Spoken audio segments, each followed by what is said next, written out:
Love music. Live sport. Talking football with Bill Young and Ali Graham on Rock Sport Radio. You know, it's a good job that camera wasn't switched on 2 minutes ago when you were giving it the old rock and roll stuff. Hey, you were away with the fairies there, son. I was watching that programme the other night there, Bill, and it was about the Black Sabbath and all the stuff coming through, all the heavy metal stuff, and it was showing you the guys on the floor and were you a metal fan? No, but I like, some of the stuff that my dad played when I was younger and I heard coming through the radio, and I liked some of it. But it showed you the air guitar guys. I thought, oh, come on. How can you get a bird when you're jumping through like that, you know? But no, it was really interesting. And then my wife turned around and says to me, how have they all get Brummy accents? Because they were all from Birmingham.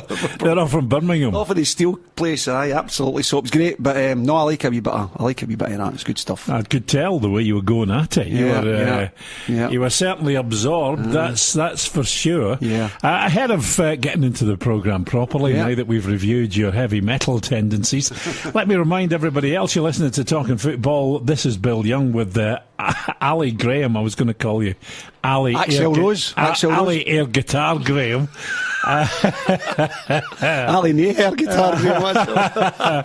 Ali Graham, we're with you until 8 o'clock tonight. If you want to listen to the programme across Central Scotland on DAB, digital radio, online at rocksportradio.co.uk via your smartphone. Now, if you've got an iPhone, you can listen via the TuneIn app. If you've got a Android phone, you can use the TuneIn app or the Radiogram app. And you can also watch the show live Monday to Friday between 6 and 8 as we give a live stream on Facebook, Twitter and Periscope, so you can watch us and see exactly what's going on in the studio. Right, I'm going to start before we get on to things in real detail, because always liked Ali, got even more respect knowing he's a metalhead. A mental head metal guy again. That's just Mark, I've just got to tell you, that's the plate that he's got in his head. Absolutely. He didn't need medicine ball that Dave was talking about earlier on. That was funny, that. Keep you uppy with a medicine ball in the nut. I liked that. Listen, one of the things I'm going to talk to you about, we'll come back to it later on in the programme because we've only got a lot of time to talk before our first guest, but we might just get enough. Once again, the SFA forestall a decision on Hampden and Murrayfield. Now, this really, I thought with a new chief executive, with Ian Maxwell moving in there, we got through the days of not making decisions and leaving them to be dragged out and just nonsense, where it makes us look a laughingstock, where it makes us look as if we don't know what the hell we're doing in Scottish football. Apparently they've issued yet another ultimatum that there needs to be more information from both Queen's Park and Murrayfield about their bids. What I don't know is if they've asked them both specific questions or they've just said, we want to know more in general terms, which on me, it doesn't seem very likely. I suspect they've asked them for specifics, but this is all becoming a bit of a farce, isn't it? Yeah, I think the problem for me is what's happened with Queen's Park. I mean, I've been doing there the last couple of games, actually, and I've got them this Saturday again, and I've played there, but they don't seem to know what's happening, where they're going. Are they going to be going back to Lesser Hampden? Are they going to get the sale of the ground? Then the SFA don't know whether they're going to have to revamp Hampden, are they going to move to Murrayfield. Nobody seems to be telling MD what the real issue is, Bill. There seems to be three parties there that don't really know what's happening. Nobody's talking to each other. Nobody's talking, that's just the usual. And before Ian Maxwell took the job, I mean, I remember speaking to him and saying, leaving Partick Thistle, but it's, relatively quiet compared to what's going to happen. You're in the SFA, but there's another thing happening now where the fans don't know what's happening again. I know where I stand in the whole argument, but this argument now with Queen's Park's involved as well. So it's not just about where is the home of football. For me, it's Hampden Park. Well, we had Stuart MacDonald, the SNP MP, on last night, and Hampden's part of his constituency. And he again was feeling that Queen's Park were being kind of put under the cosh a little bit, and the offers that had been made to them were wholly unrealistic. I think everybody's of the opinion, Ali, that Hampden has to be, as it is now, the home of Scottish football, and it has to remain that way for a number of reasons, not least of which is the fact that you know, it is our spiritual home. It's where the national team. We've had good memories in Bill over the years, you know. But you know the problem, and I can understand people saying you've got to be fair to Queen's Park, and you absolutely have. Mm-hmm. You've got to give them a decent offer for the property, number one. You've also got to make some kind of advance towards the redevelopment of Lesser Hampden. The council... Well, it's just been done up, hasn't it? I mean, Lesser Hampden's done, but they need more seats. They need more doing to it. It needs to be done in a slightly different way. Mm-hmm. Apparently, Glasgow City Council have said they'll contribute. I don't know if that's via some kind of grant or a loan or whatever it is. I really don't know. What I do know is that this is dragging on. Mm-hmm. I also know that Ian Maxwell has been pretty silent as far as I can see. Now, maybe we've been too critical of people for bumping their gums about things before there's been some kind of definitive view on the thing. Yeah. And so maybe he's doing the right thing, not saying too much. I suspect it's more likely that he wants to, you know, kind of choose his words carefully in whatever he says on the back of what happened the last time when he spoke about the child abuse situation and got absolutely panned for it. And so from that point of view, it just seems to be dragging on. But here's the other thing. This is the fourth or fifth ultimatum that they've set in terms of timelines, the SFA. I was just under the impression, Bill, that things would get sorted out with Queen's Park. They would make a decision, you know, the normal supporter here, make a decision on Murrayfield or Hampden. And they're saying they need to revamp Hampden. Well, they do need to revamp it. Well, they need to. They do. What they need to do, Ali, is they need to change it from a sports stadium to a football stadium. And Stuttgart, I don't know if you've seen the photographs of what Stuttgart done. I mean, people have been putting things on social media where halfway up the stands at the back, Bill, where you're miles away from the park, they've brought in more seats that takes you right to the back of where the goals are. So you're virtually at the, 10 yards from one of the goals, 10 yards either side. I don't know if they can do much with the sides. But I mean, look, here's the thing. It's on the website and it looks fantastic. What I'm going to say is, from my point of view, the situation as I see it, and this is a personal point of view, is that Hampden has to be squared. Mm-hmm. Yeah. There's no point in keeping it the way that it is. You need to get rid of that desert behind the goals. Yeah, that's the biggest concern Both for me. Goals. That has to go. Biggest concern. And I think you have to also, if you like, get rid of the track to a degree. Yeah. Maybe not all of it, but bring the pitch, bring the crowd closer as well. I don't know how easy that is to do or how difficult it is to do, but in this day and age, and the way technology works. I mean, you look at major stadia now globally, and what you see is and I don't know if you've ever seen the time-lapse thing. I forget which stadium it is. It might even have been Wembley. But if you look at time-lapse pictures of the way that stadia are operated now, there was one, it may even have been a bigger one in America, where they actually bring everything in. They bring the turf in pallets. It's all palletised. It's incredible, isn't it? And they put the pallets down. Was there no one that actually the playing surface goes up so that the sun can hit it and have it? It's so a car park underneath it, whatever. Okay, there's money involved in this, but you can't tell me that even in its simplest form, they can't come to a solution about how they redevelop Hampden. And it just seems crazy. And you know what will be annoying for everybody? You see, if the SFA choose to stay at Hampden, everybody will then say, here we go again, we've just wasted another X amount of money and time on this whole thing when we were going to stay at Hampden anyway. Well, I'm not one for... I don't like seeing they take the Scotland games around the country. I know we're not that big a country where you can't get, maybe a lot of people will disagree with me, but I like my national team playing at the national stadium. See, when the games go to Pittodrie, they go wherever else, it doesn't look like they've been to Easter Road a couple of times. It's been false games. I've been kind of friendlies against teams that are maybe no.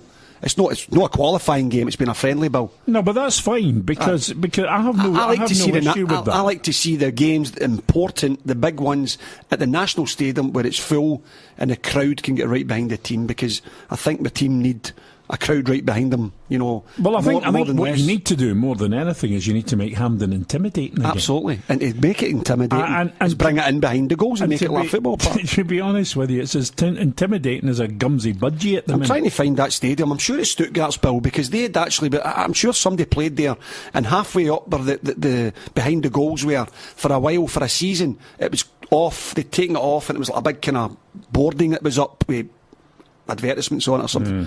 But then they put the seats in. So what it was it like a bowl, and they've brought them right in so they're right behind the goal, and it looks terrific. So it probably adds on. It probably adds on a few thousand as well. You know, I'll try and track it down, but I think they just need to square Hampden off. Yeah. I remember when Darryl Broadfoot was head of communications for the SFA. I had a conversation with Darryl, and at the time I remember thinking to myself, crackerjack. Imagine saying that. And he was quite right. The problem is that the stadium is too round. Yeah. And it needs to be squared off, and it needs to be taken away from being a sporting stadium to being a football stadium. That's what it's traditionally been, that's what it's traditionally there for, and that's what we need to take it back to, and we need to make Hampden intimidating all over again. Just going to answer this very quickly before we go to our first guest. What exactly is the problem? What are they offering Queen's Park that is so bad that they're risking the stadium? Well, the last numbers I heard, and I don't know if these are true, but the last numbers I heard quoted, and they were quoted widely in the media, and we spoke about this last night, was a £2.5 million offer. That's what I for thought. For the SFA to take Hampden off Queen's Park's hands, but there was stuff built into it in terms of other bits and pieces with Lesser Hampden. Now, Davy McKinnon, I should have asked him, but Davy was the guy who checked this to see what the asset of Hampden Park was on the Queen's Park books, and I think it was about £83 million was the asset value. So £2.5 million from £83 million. I can even work that one out. You've got to kind of look at it and think, is that the best deal we can get? Aye. But of course there is other things that need to be taken into consideration, and that is the overriding cost of redeveloping Hampden to make it properly a football stadium again. Is it still the highest category stadium as well, because you can drive underneath it, and it's all that comes into account when they're starring them? Or is it a five-star none of that needs to change realistically. No, it doesn't. No. That doesn't need to change realistically. It's just one of those things where you look at the disparity, the disparity between what was on offer, what it's listed on the books as. Of course, you've got to say that any property or any item is only worth what people are prepared to pay for it. Yeah. But you've still got to be sensible about that. So I think as a supporter's point of view, we do want the percentage is in favour of keeping Hampden, but we do want it to be upgraded. Well, Alec was running a thing on the afternoon show, the drive show today, about various things, staying at Hampden, switching between Hampden and Murrayfield, and had a little poll going. But the thing that I found quite interesting was he was talking about a video that Murrayfield released yesterday, trying to extol the virtues of Murrayfield and why it should be used as the National Football Stadium. And can I show you that? It sparked a bit of a furore. Yeah, give me a look at it. And there you go. There's whose is it? There's the old stadium. Stuttgart, I think. Right, Stuttgart. Look at that, and then flick it to the right. So that looks looks like Hampden's. Doesn't it? It's the same shape. Like right. So flick it to the right and see the seats in now. They've brought the seats right in. No. What I'm seeing now is something else. You mean flick it to the left? Is it to the left? Sorry. Oh, I can see it now. Yes, I can look at see the difference. Now, yeah. Look at the difference. So That's what a proper they've done game. is they've kept it oval, but they've squared off the seating. They've sorted the seating better, Bill, and it looks like a proper football park. And this is Stuttgart. I think it's Stuttgart, yeah. Maybe you should send that to Ian Maxwell. And let him have a look. I don't know how much. Listen, I don't know how much it costs to do, but it certainly looks like a football stadium. It can't be that much in terms of it's seating that's been changed. And it's got the running track round it, Bill. Originally, apparently the UEFA Star system doesn't exist anymore. Oh, it doesn't? Well, okay. So I'm told by Lewis, who's producing tonight. Right, let's move on. We'll come back to Hampden possibly later if we get time, because we've got a lot to do tonight. Gary Holt, the Livingston manager, on with us at 6:30. Gary Caldwell, former Celtic defender, Wigan and Chesterfield manager. He'll be talking to us about the vacancy at Falkirk, and Paul Hartley, who he played with at Celtic, of course. course. And George Fraser will pitch up around about 7:30, talking about the Lowland League. Selkirk have decided to resign from the Lowland League when the juniors seem to be making a beeline for that tier of, or to get into that tier of the SPFL. So we'll talk to George about that a wee bit later on. But first of all, the news that everybody's been talking about today: Moussa Dembele missing training as Leon confirmed they have an interest in the Celtic striker. To find out more about that, Rich Allen is a writer and podcaster for French Football Weekly and Get French Football News. Well, that's what we intend to do. Rich, how are you? I'm very well, guys. Thanks for having me on. Sorry, did I wake you up then? We have that effect on, and people listen to this programme. Rich, don't be embarrassed in any way, shape or form. We've sent lots of people to sleep. Very quickly, the Moussa Dembele thing. He missed training today. Leon have confirmed they've got an interest in the Celtic striker. How strong is that interest, according to the information that you have? The Lyon interest is very strong. I mean, Lyon President Jean-Michel Aulas has actually confirmed it in a press conference this afternoon that they have an interest in the player, that they have reached out to representatives of the player, and initial feedback seems to be positive. He's then gone on and said that he's aware of who he needs to negotiate with at Celtic, knows him well, described him as something of a bulldog. But if Jean-Michel Aulas is confirming that, then you have to believe that interest is definitive. But Lyon, of course, are not the only side. Yeah. Moussa Dembele is attracting a lot of interest, it seems. Well, last week it was Marseille, allegedly. I'm just wondering how many teams in France were going to go round before we settle on one for being the team that Moussa Dembele goes to. Obviously, from his point of view, there's a benefit to this, and that benefit is he puts himself probably back in the showcase at a far better level to be a French internationalist and get starts. Yeah, I mean, it would seem that makes sense as a reason for the move. I mean, Marseille, the interest of Marseille remains. They are in need of a striker. Probably of all the clubs linked to Dembele, Marseille are the ones so obvious in need of a player like him. There are not too many other teams in France that could probably get to the fees that Celtic are going to want for him, which are probably going to be sort of 15 million as a minimum. So Marseille, Lyon, the interest then that's come in today is Borussia Dortmund. Supposedly that there are talks ongoing there. I've spoken with representatives of Dembele, and they said that there are active talks with those two French teams and Dortmund. So it seems that a move's going to happen for Dembele. It's just now going to be a case of how much does Celtic want from him, and of course, how does Celtic bring in a potential replacement? Rich, is there a feeling from the French teams that are interested that he's kind of served his apprenticeship in Britain? Having scored a number of goals at Fulham and Celtic, I think over 43, 44 goals. He's been over here for a number of years. He has progressed through the French system under 16s, 17s, 18s, all the way up. Would that be a good fit for him going back to France? I think it would. I think now is a good time to be going back to France. I think there's been a sort of regeneration in the league of high-profile names coming in, be it the million and million mega bucks that are being spent in Paris, but outside of Paris as well. There are quality players being attracted to the French league, and both Lyon and Marseille are teams heading in the right direction. Lyon perhaps have been a little bit more steady over the recent years. Marseille have been a little bit erratic, but both are heading in the right direction. Obviously, Marseille reached the Europa League final last season. They've both got European football this season: Lyon Champions League, Marseille Europa League. I would see a move to either of those teams as a good bit of progression for Dembele in his career. Rich, have they left it tactically in the hope that they can come in with a price that, as the clock ticks down to the closure of the window, they can force Celtic, or hope they force Celtic's hand to take, so that they may get Dembele a little bit less than they expected to? I think that may be. Of course, we've got this for the first time in quite a long time, this slightly weird scenario where we've got one transfer window closed for incoming players and another one that's still open. Celtic going to want to get if they are going to sell Dembele, they're going to want to get as much money as possible for him. As I mentioned before, 15 million seems to be the starting point for negotiations. I would imagine Celtic would probably be wanting to be pushing for more than that.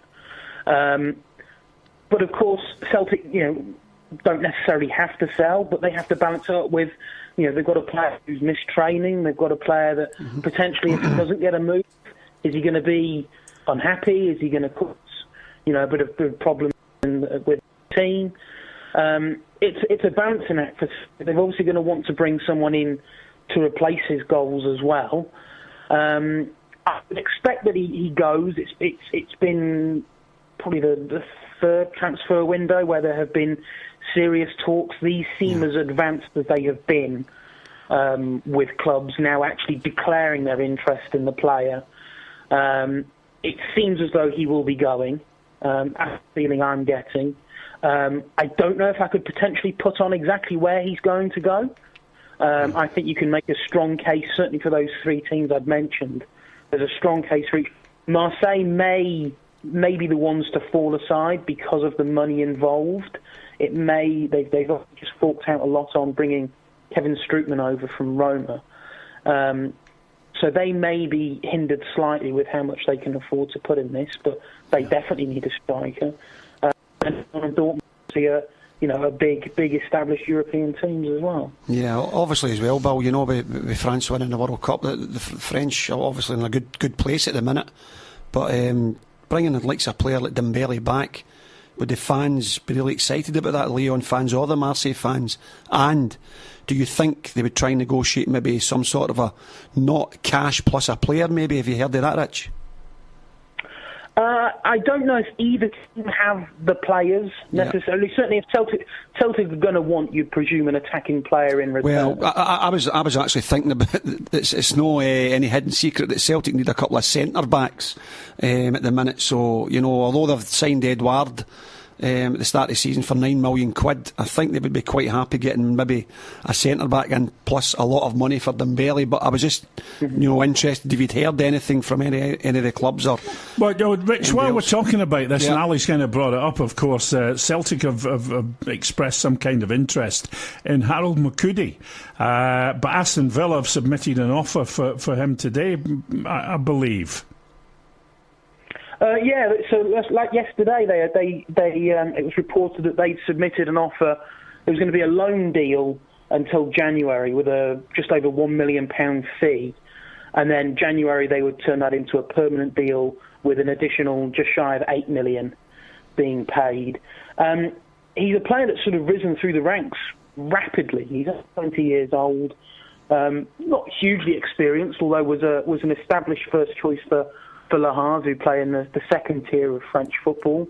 Le Havre, of course, are a very well-known team for producing, really quality players. You take it all the way back to players like Riyad Mahrez. They produce good players. They're known for that. And he is a very good centre-back. He's good on the ball. He's big. He's strong. He's quick. He's got a good footballing brain. He will get a move to a big team at some point. Mm-hmm. Le Havre obviously have contacts around. They're used to selling these hot prospects. The only thing I think against a move to the likes of Celtic or Aston Villa is the player supposedly is quite happy to actually, and almost a preference, to stay in France. Yeah. And there are one or two top tier teams. Rennes, who finished 5th last season, are looking at him. There are one or two top tier teams in France who are considering a move as well, and the fact that he wants to stay in France may give it an edge. But of course, you would expect and imagine that the teams overseas would probably be able to pay a little bit more. So it's not to rule out a move overseas, but it depends whether Le Havre will bow down to what the player wants to do. So on a scale of 1 to 10 as it stands just now, let's look at Makudi and ask you if you think it's likely that he would end up at Celtic. 1 to 10. On a scale of 1 to 10, I would probably at the minute sit very, very much on the fence and put that at about a 5. Okay, so it's a 50-50 on that one. Dembele going the other way and going to potentially Lyon. You said Marseille may struggle to hit the kind of numbers that Celtic would be looking for. I'm assuming you feel that Lyon would be fairly comfortable around those mounts.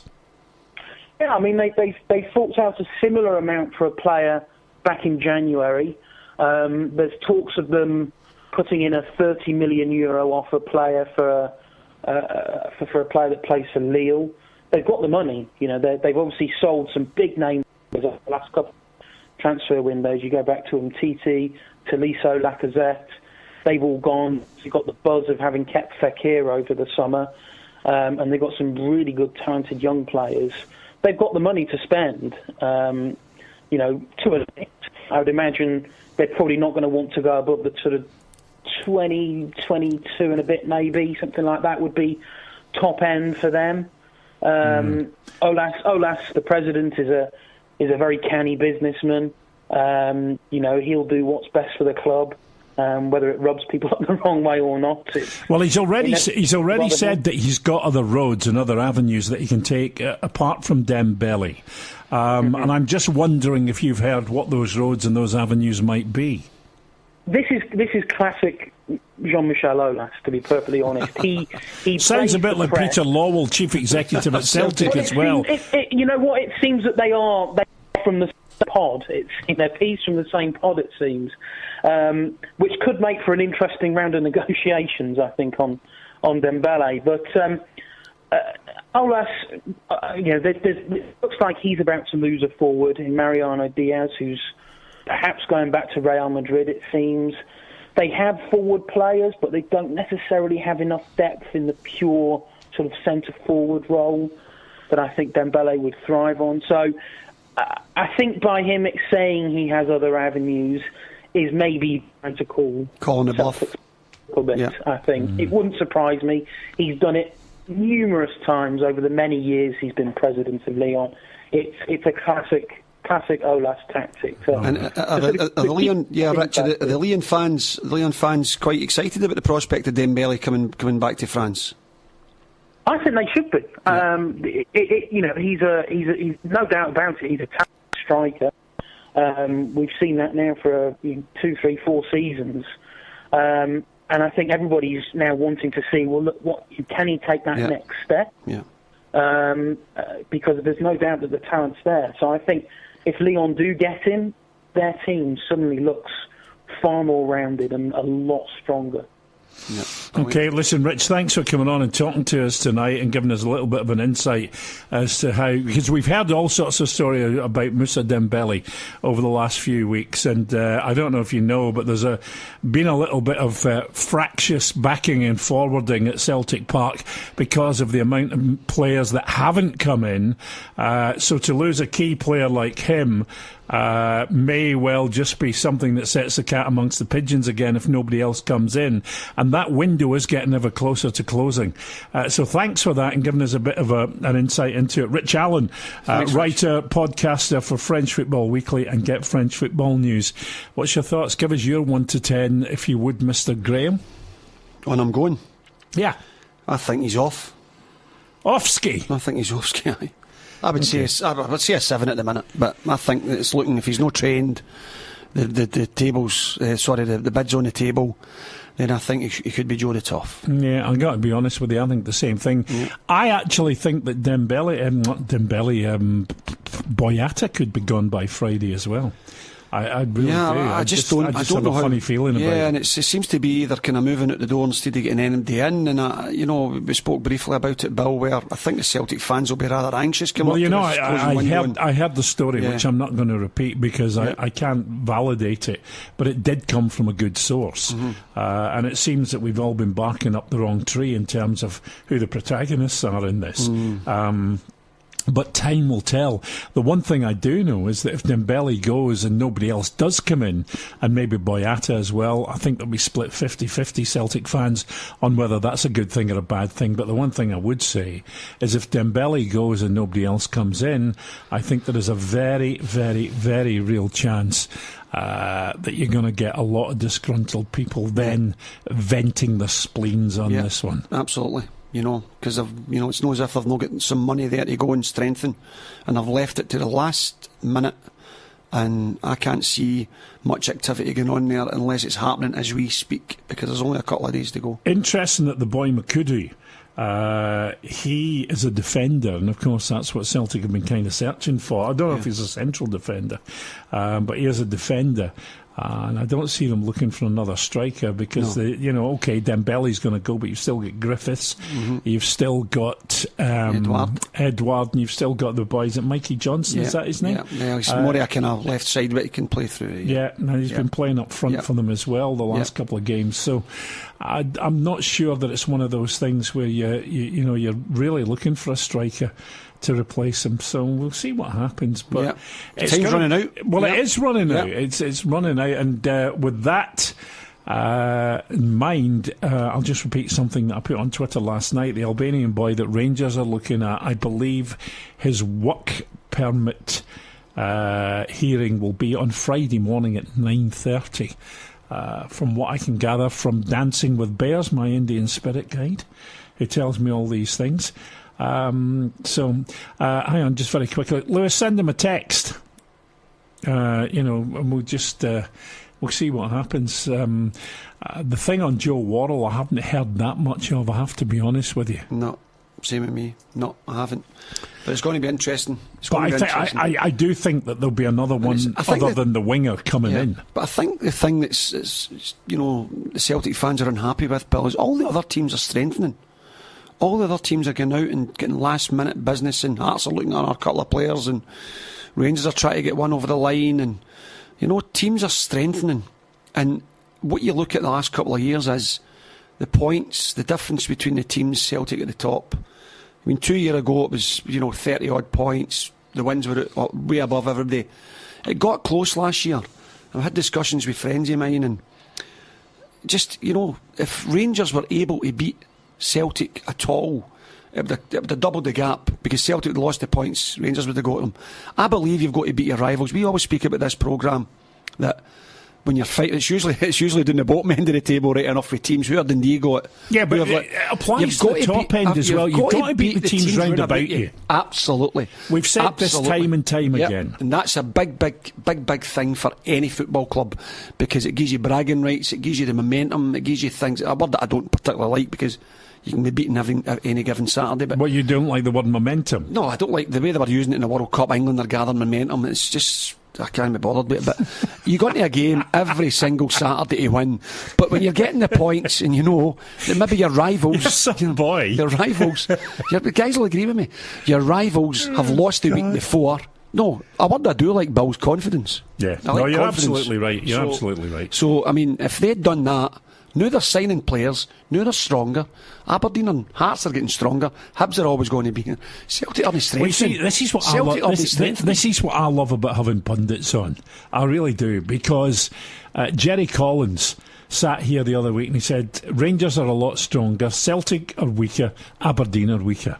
That's Jerry's opinion, not mine. Absolutely. I'm just saying, it shows you what a subjective game football is. I don't think Aberdeen are weaker. I think Aberdeen will be still thereabouts. I still think they'll be thereabouts. Right. Well, listen, let's move on and talk to our second guest tonight. We had him on about, I don't know, it must have been about 8 weeks ago, because it was just before Kenny Miller was appointed, wasn't it? It was roughly around about then, yeah. Listen, congratulations first of all on your appointment as the new Livingston manager. I was singing your praises the other week, not that you'll be that bothered about that. By the way, you dealt with all the questions about Kenny Miller. I'm not going to ask you any. I just thought that the whole thing about you saying, it's of no interest to me what went on with Kenny Miller. I've got a job to do at Livingston now. I thought that was exactly the right way to do it. You're in the job. a great result at the weekend.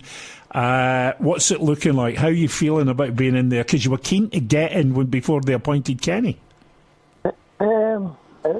It's a challenge. It's exciting, and it's something when you want to be a manager. It's something you want to do. But as I spoke to you about 8-9 weeks ago, it was the fact that they were on the up and coming. They've been back-to-back promotions. There was a good feel about the place. The board were working with the management team.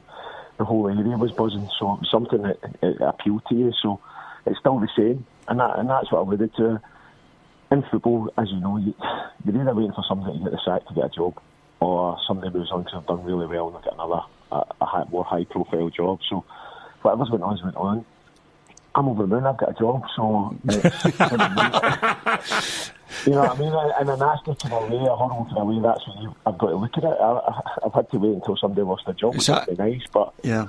I've got to then grab it with both hands and give it my best shot. It was quite funny, Gary, because I was saying to Bill last week, you know, Bill would maybe try to phone you, and you're sitting waiting on the phone going, I'm going, don't phone him, he's waiting on a phone call, for goodness sake, Katie's getting a job. It's quite surreal, and to be fair, it's been a bit of a whirlwind. It was a phone call, meet, and then start the next day type thing, and that was a good thing after, obviously, having the chats 8-9 weeks ago with the club and met them. They knew bits about me, they knew how I kind of worked and how I would like to work. So it wasn't starting the whole process again and getting to meet the board and the staff. It was carrying on the talks from the original interview. Gary, I'm not going to ask you about Kenny Miller because it's neither here nor there from your point of view, as you said. But what I will ask you about is that obviously there's been a degree of upheaval and upset for the players, and you've had to go in. Now, obviously, you got a cracking result at the weekend away from home at St Mirren. What's your kind of, if you like, rallying cry been to the playing staff? Just to get back to, well, not so back to just buy into what's got them where they are. Yeah, I've told them I'm not a dictator. I'm not going to come in and sweep the board and say this is Gary Holt's way of playing football, and this is how I want to see it. And this is what we're going to do. And forget everything you've done, because I'm not that daft. I'm not that stupid to suddenly go and do that. They've had back-to-back promotions, playing a style of football, being hungry, being in people's faces, using the weapons they've got and the tools they've got.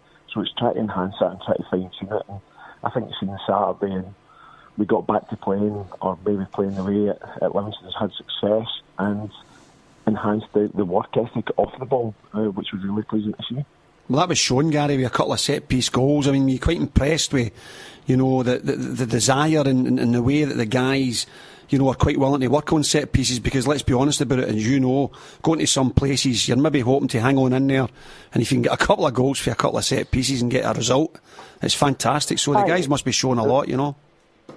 The thing is it's maybe not the right word, but we've not got many that have been soured by going to some of the places in the Premier League getting spanked. So they've got a hunger, they've got a desire to go and prove themselves. They're rolling the sleeves up like they did on Saturday. And we're under no illusions. Set plays are a massive part of the game. Yeah. And everybody moans about them and that, but a good 80-90% of goals are scored for set plays. Yeah. A free kick, a corner, a penalty kick. So you've got to work at them, but you've got to work at them defensively. Yeah, exactly, yeah. I've got boys that are prepared to put the body in the line and get hurt. That's what I've got. I've got honest boys who want to work hard, who want to be aggressive and score goals, but they also want to stop goals going in their own net. And if you've got that, you've got a good recipe, and we'll make it continue. Obviously, there's been a couple of changes at Livy, you know, with you coming in, but of course they've had to adapt as well to a new playing surface. What's the general feeling from you, your backroom staff, and the players about the new synthetic surface? Oh, we love it. I was fortunate enough. I put the one in at Falkirk. I was the manager that decided, this is what we're going to go for. So I love it. I love the fact that you know what you're training on every day. There's no training sessions that are going to be off, so you don't need to worry about the weather. The wetter it gets, the better it gets as well, which makes it brilliant, makes it fast. The one thing I've got to say, you've got to temper your sessions a wee bit, because it is quicker. Yeah. It's a quicker surface. The ball runs through. There's no big long bits of grass to stop it. So you've got to temper your sessions a wee bit and that way engage it. But The boys love it. The boys absolutely love it. The goalies love it because it's soft, it's cushion, so they know what they're bounding on every day. So I think they get full use of it, really. Yes, I was going to say as well, because having done a couple of games last season and the season before, Gary, the park wasn't a great grass park. It caught up an awful lot. And I think that maybe, people used to think that was why they'd adapted this type of a long ball game. But when I seen Livingston playing away from home on other parts that were decent, I mean, they didn't need to do that because they could certainly play football as well. So I'm pretty sure the park will suit you down to a T. Like I said, we've got this perception that it's long ball and it's direct. I've said to the boys, see, if it takes one pass to get the ball forward or it takes 5 passes to get the ball forward, I don't really mind. Yeah. And that's to get away from this thing. We want to play football, but if we don't make any mistakes in our half and limit the mistakes, whether it takes 10 passes to get it up there, brilliant. If it takes 1 pass and we get in, brilliant. But it's a perception that we're direct or long ball, but we want to get away from that. We want to play winning football, and that's what we're trying to do. Gary, obviously you've come in and with the window so close to closing, you've inherited a squad. Is there anybody else you want to try and squeeze in, or are you happy with what you've got at the moment, or are you just going to take time and review things for the next few months up until the January window and get a handle on who does what and who you like and what they're doing? No, like when I sat down last week, that was one of the big things we spoke about, is where the squad's at. Can we fine-tweak it? Can we fine-tune it with maybe 1 or 2 additions? Maybe even looking at maybe moving a couple on if there's surplus to requirements. So it's something you've got to look. But it's also identifying the fact that Livingston, we don't have an opening to say we're going to sign player after player. So it's also having a wee bit of wiggle room come January that can we kick on then and maybe enhance the squad then as well. So it's not all just let's get it all done at the moment. So I think there's a bit of either whether we want to do it or not, it's a different matter. But the thing is although the window closes, there's a lot of players out of contract. Yeah, that is true. That is true. There's a lot of players out of contract, and it's more and more each year. So we're having trialists in every week as well who want to come and train to showcase their talents, and we'll see what's what. But I'm more than happy with what we've got. But if we can enhance it by maybe 1 or 2, so be it. If not, we'll wait till January and kick on then. Me and Ali have got a boy you might be interested in looking at if you want us to fire across a name for you. On. Absolutely. No problems. I'm open to all offers. And how's it been? Kind of, sitting about. You're saying you're looking for a job. You end up with a job. Are you one of these guys that goes to games, reserve games? You've got games during the week. You every night of the week when you're not in the house. It's quite surreal. Don't get me wrong. I thought I'd have a job before then. Yeah. Before the time it took, I did think that. So it does get you frustrated. You have the spell where it constantly as a family to take time out. But I was going to games and I was loving it. But then you see people getting jobs, you're thinking, right, I want a job. How can I not get an interview? How can I not get a reply? Yeah. But thankfully I've got a job now. But it's full circle again. You're going to games, you're going to more games, you're going to reserve games. So it's something, if you want to be in it, as you guys know, it takes over your life again. And you've just got to run with it and get the best you can and enjoy it. But being under the wife's feet for a wee while, she'll probably be glad to see the back end of you for a time. Absolutely. I was going to try to get that in. No, I thought I'd say it for you instead. Absolutely. Listen, you were very open and honest in a recent article about how difficult it had been. Was there any point where you thought to yourself, I just don't know if this is ever going to happen and I'm going to have to start looking at something else? Definitely, 100%. And I'm not just saying that because I've now got a job and stuff. I am an honest, open book if people ask me a question. And we went away, spent some time as a family, and my wife said that I shouldn't give up on my dream, chasing my dream. And she was prepared to go and get a job. And I would be a house husband while I chased my dream. Mm-hmm. Was I comfortable with that? No, I wasn't. Because I want to work. So I was more than prepared to just go to the job centre, sign in the door and apply for jobs. Yeah. And that's where we were getting to. So, well, yeah. If Carlsberg could do wives like Gary's, eh? It's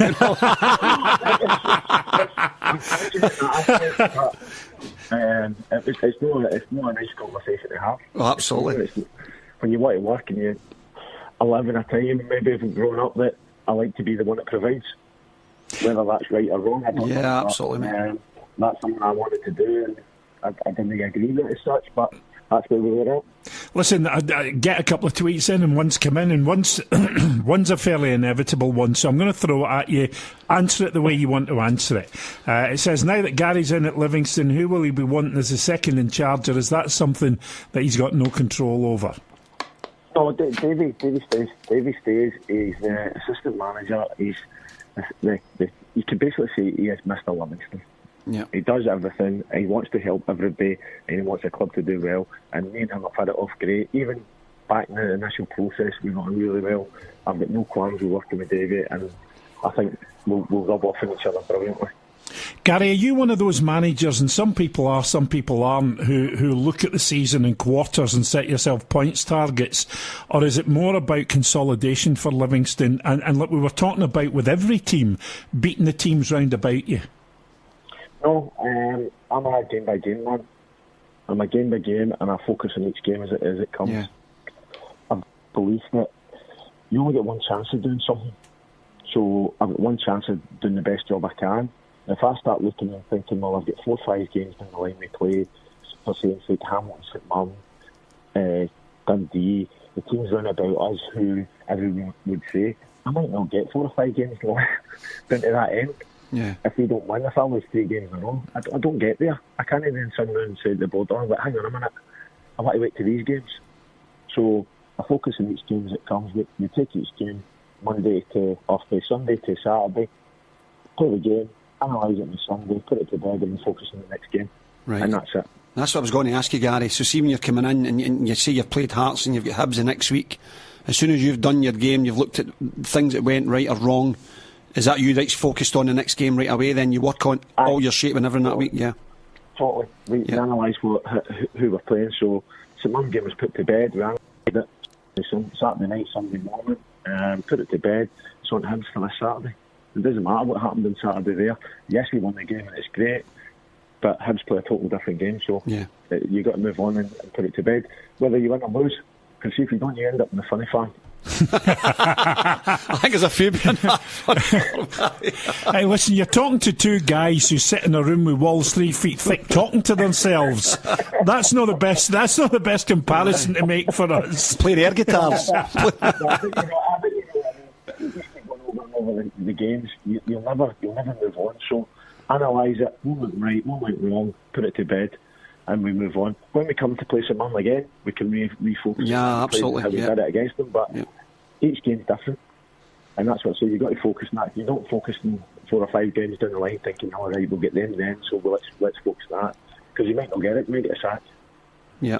So you're looking forward to some of the big teams, some of the big games travelling away with Livingston, who, as you rightly say, come up 3 leagues, their 3rd league in 3 years, and they're going to, battle against teams that are up there. It'd be fantastic for them.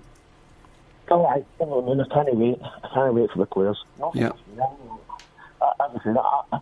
I want the players to do well. I want the staff to do well. It's something I want. I want a certain environment, a working environment. It's a happy environment, so they enjoy their work, because I believe they come to work. They don't come just to play football. They come to work to earn their money. But it's a fun environment, an enjoyable environment. So I'm looking forward to them, for them going to these places that they deserve the chance to play. Yeah. They've worked hard to get there, so go and play and express yourself. And if they can guarantee me they work hard, the results will take care of themselves. All right. Listen, thanks for coming on and talking to us, Gary. Congratulations again, and well done. Great result at the weekend, and we wish you luck for Hibs this coming weekend. Cheers, mate. Cheers, mate. Okay. Thanks again. Cheers. Bye-bye. Gary Holt there, the Livingston manager, talking to us tonight about his appointment. Here's when it's come in. I wish Holt had still been on the phone when he said it. RMB. I think Holt is lucky to get that job. A house husband is far too hard.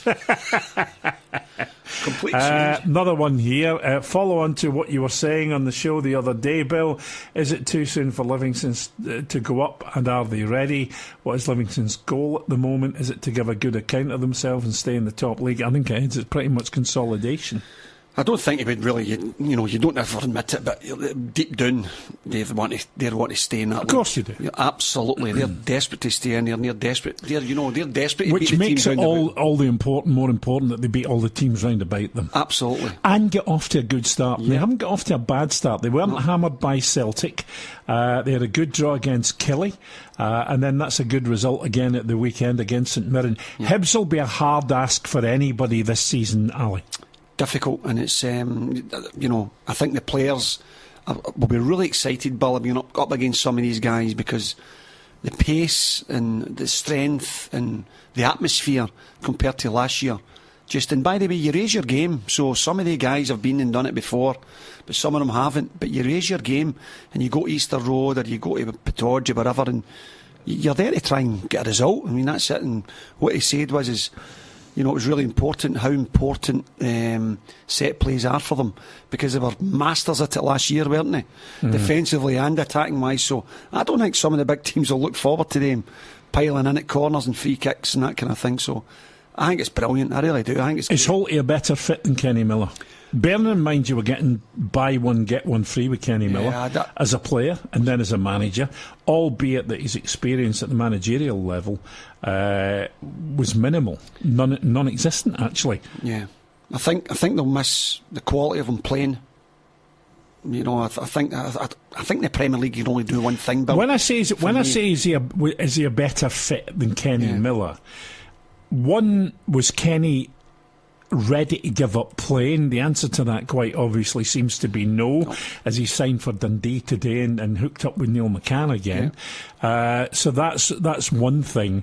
But the other thing is as well, I worry sometimes that people who have played at a very, very high level for all of their career, which is Kenny Miller, and I'm not being disparaging, but a lot of people kind of start high up and then kind of drop down. I've started and up and then they look at the coaching side of things.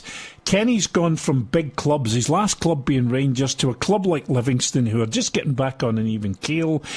They've done great, coming up, as you say, 3 leagues in 3 seasons. So would his expectation level have been realistic of what he'd have got out of the players he's got available to him and the way that he wanted to play? Does that make more sense, saying it like that? Yeah. And therefore is Holt a better fit than Kenny Miller? Yes, because he can stand and see it as a manager's point of view instead of being a player in there as well, where sometimes as a player manager you're trying too hard on the field, if you know what I mean, and you're trying to, because you're used to playing with better players, and it's no being judgmental on some of these guys, but I think if Kenny, but don't get me wrong, I think Livingston will miss the quality of Kenny Miller on the park, but as a manager's point of view, I think maybe he was trying to put too much across and it was too much for him. I really do. Will Dundee get a benefit? I think they'll get a smashing player, still fit, but for me he does an awful lot of his work outside the box now, and I think they need a penalty box. Well, you know what? I think you're absolutely right, because one of the things we've said week on week since the end of last season, Murdo, Hugh, you, me, Heggs, and Heggs especially, and Davey has been that Dundee create chances. There's no getting away from that. But their conversion rate is poor. Yeah. Now, Kenny Miller, at Kenny Miller's best, would have remedied that now. Absolutely. Where he plays now, I'm not sure that you're going to get the same benefit out of him. No. He comes out of the box a bit too much for me. He creates a lot, don't get me wrong, but then he can't get back in the box to score the goals, where they seem to be struggling. I think they missed a couple of chances against St Johnstone the other day there as well to equalise. You remember we spoke to the boy for the paper last week? Yeah. And he was the exact same. He says, we just can't put the ball in the net. And if you're looking for everybody's looking for strikers, Bill. We talk about it all the time. I mean, somebody's in fire, but I'll tell you who's in fire. Watt's in fire at St Johnstone. He is. So he's big Tommy Wright. Yeah, we're Tommy hoping to have actually Tony Watt on either the end of this week or beginning of next Tommy week. Wright's found something there, and that boy's got his desire back again, because his toe poke the other day there was fantastic. Jerry Collins was saying to me the other night, the pennies dropped with Lawrence Shankland about being a footballer. He feels as if somebody said a word with him, and he suspects it might have been his grandpa, who Jerry used to play with. And he said it's as if a light's come on with the boy, and he now understands what he needs to do to be a professional, how focused he needs to be, that he needs to look at it and work hard. Has the same thing happened to Tony Watt? Has Tony Watt's nomadic days now brought him to a point in his life where he's thought it's now or never? You mentioned nomadic there, and I think there's a slight difference. A slight difference in the fact that I don't think Tony Watt had any more opportunities after this one. I don't think Emery would have touched him. That's the point I was making. Yeah. Has he woken up to the fact that it's now or never? Now he has absolutely woken up to the fact, and he's got a manager there that I think's been very, very shrewd and decent with him, and told him in no uncertain terms, and he's providing and he's producing the goods.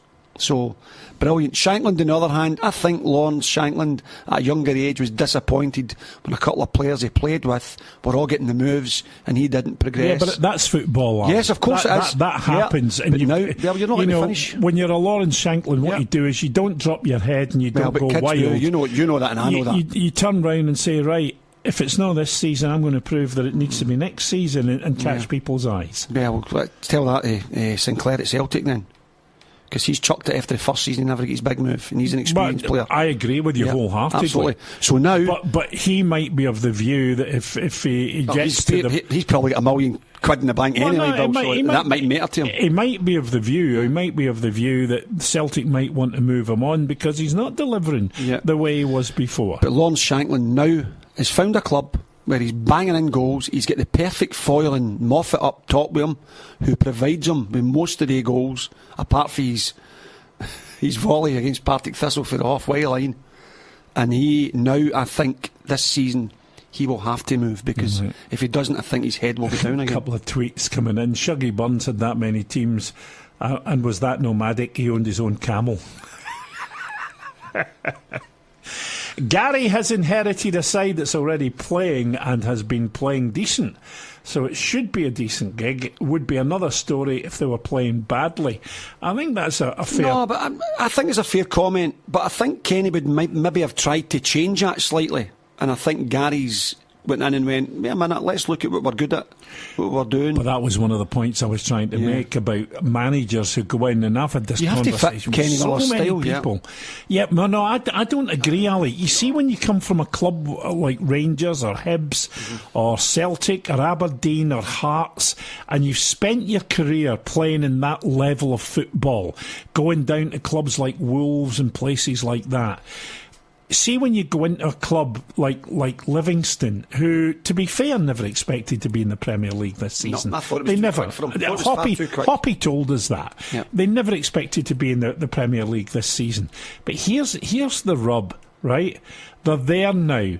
But Kenny Miller going in, he's got to assess the quality of the players, and I'm not being disparaging about them, but he's got to assess the quality of the players and say, right, I've got this, I've got to work with what I've got, and I can't go past that. And I think sometimes managers who have played at a very, very high level, or who like a certain type of football and are known for that type of football, they actually go in and they try and make teams play to the level that they want them to play at, but they haven't got the quality to do it. Yeah, because of course Lee Miller would have been his centre forward and Kenny would have been just playing off him, so maybe they didn't play with that formation the season before, Bill, and Kenny Miller's in the whole area where he likes to go and pick up the ball, so he's tried to change their style of play slightly, and maybe it didn't work. Just answering another one on Twitter, what about that young boy that was looking for a return to Scotland, Bill? He was on the show last week. I think maybe pass his name to Gary.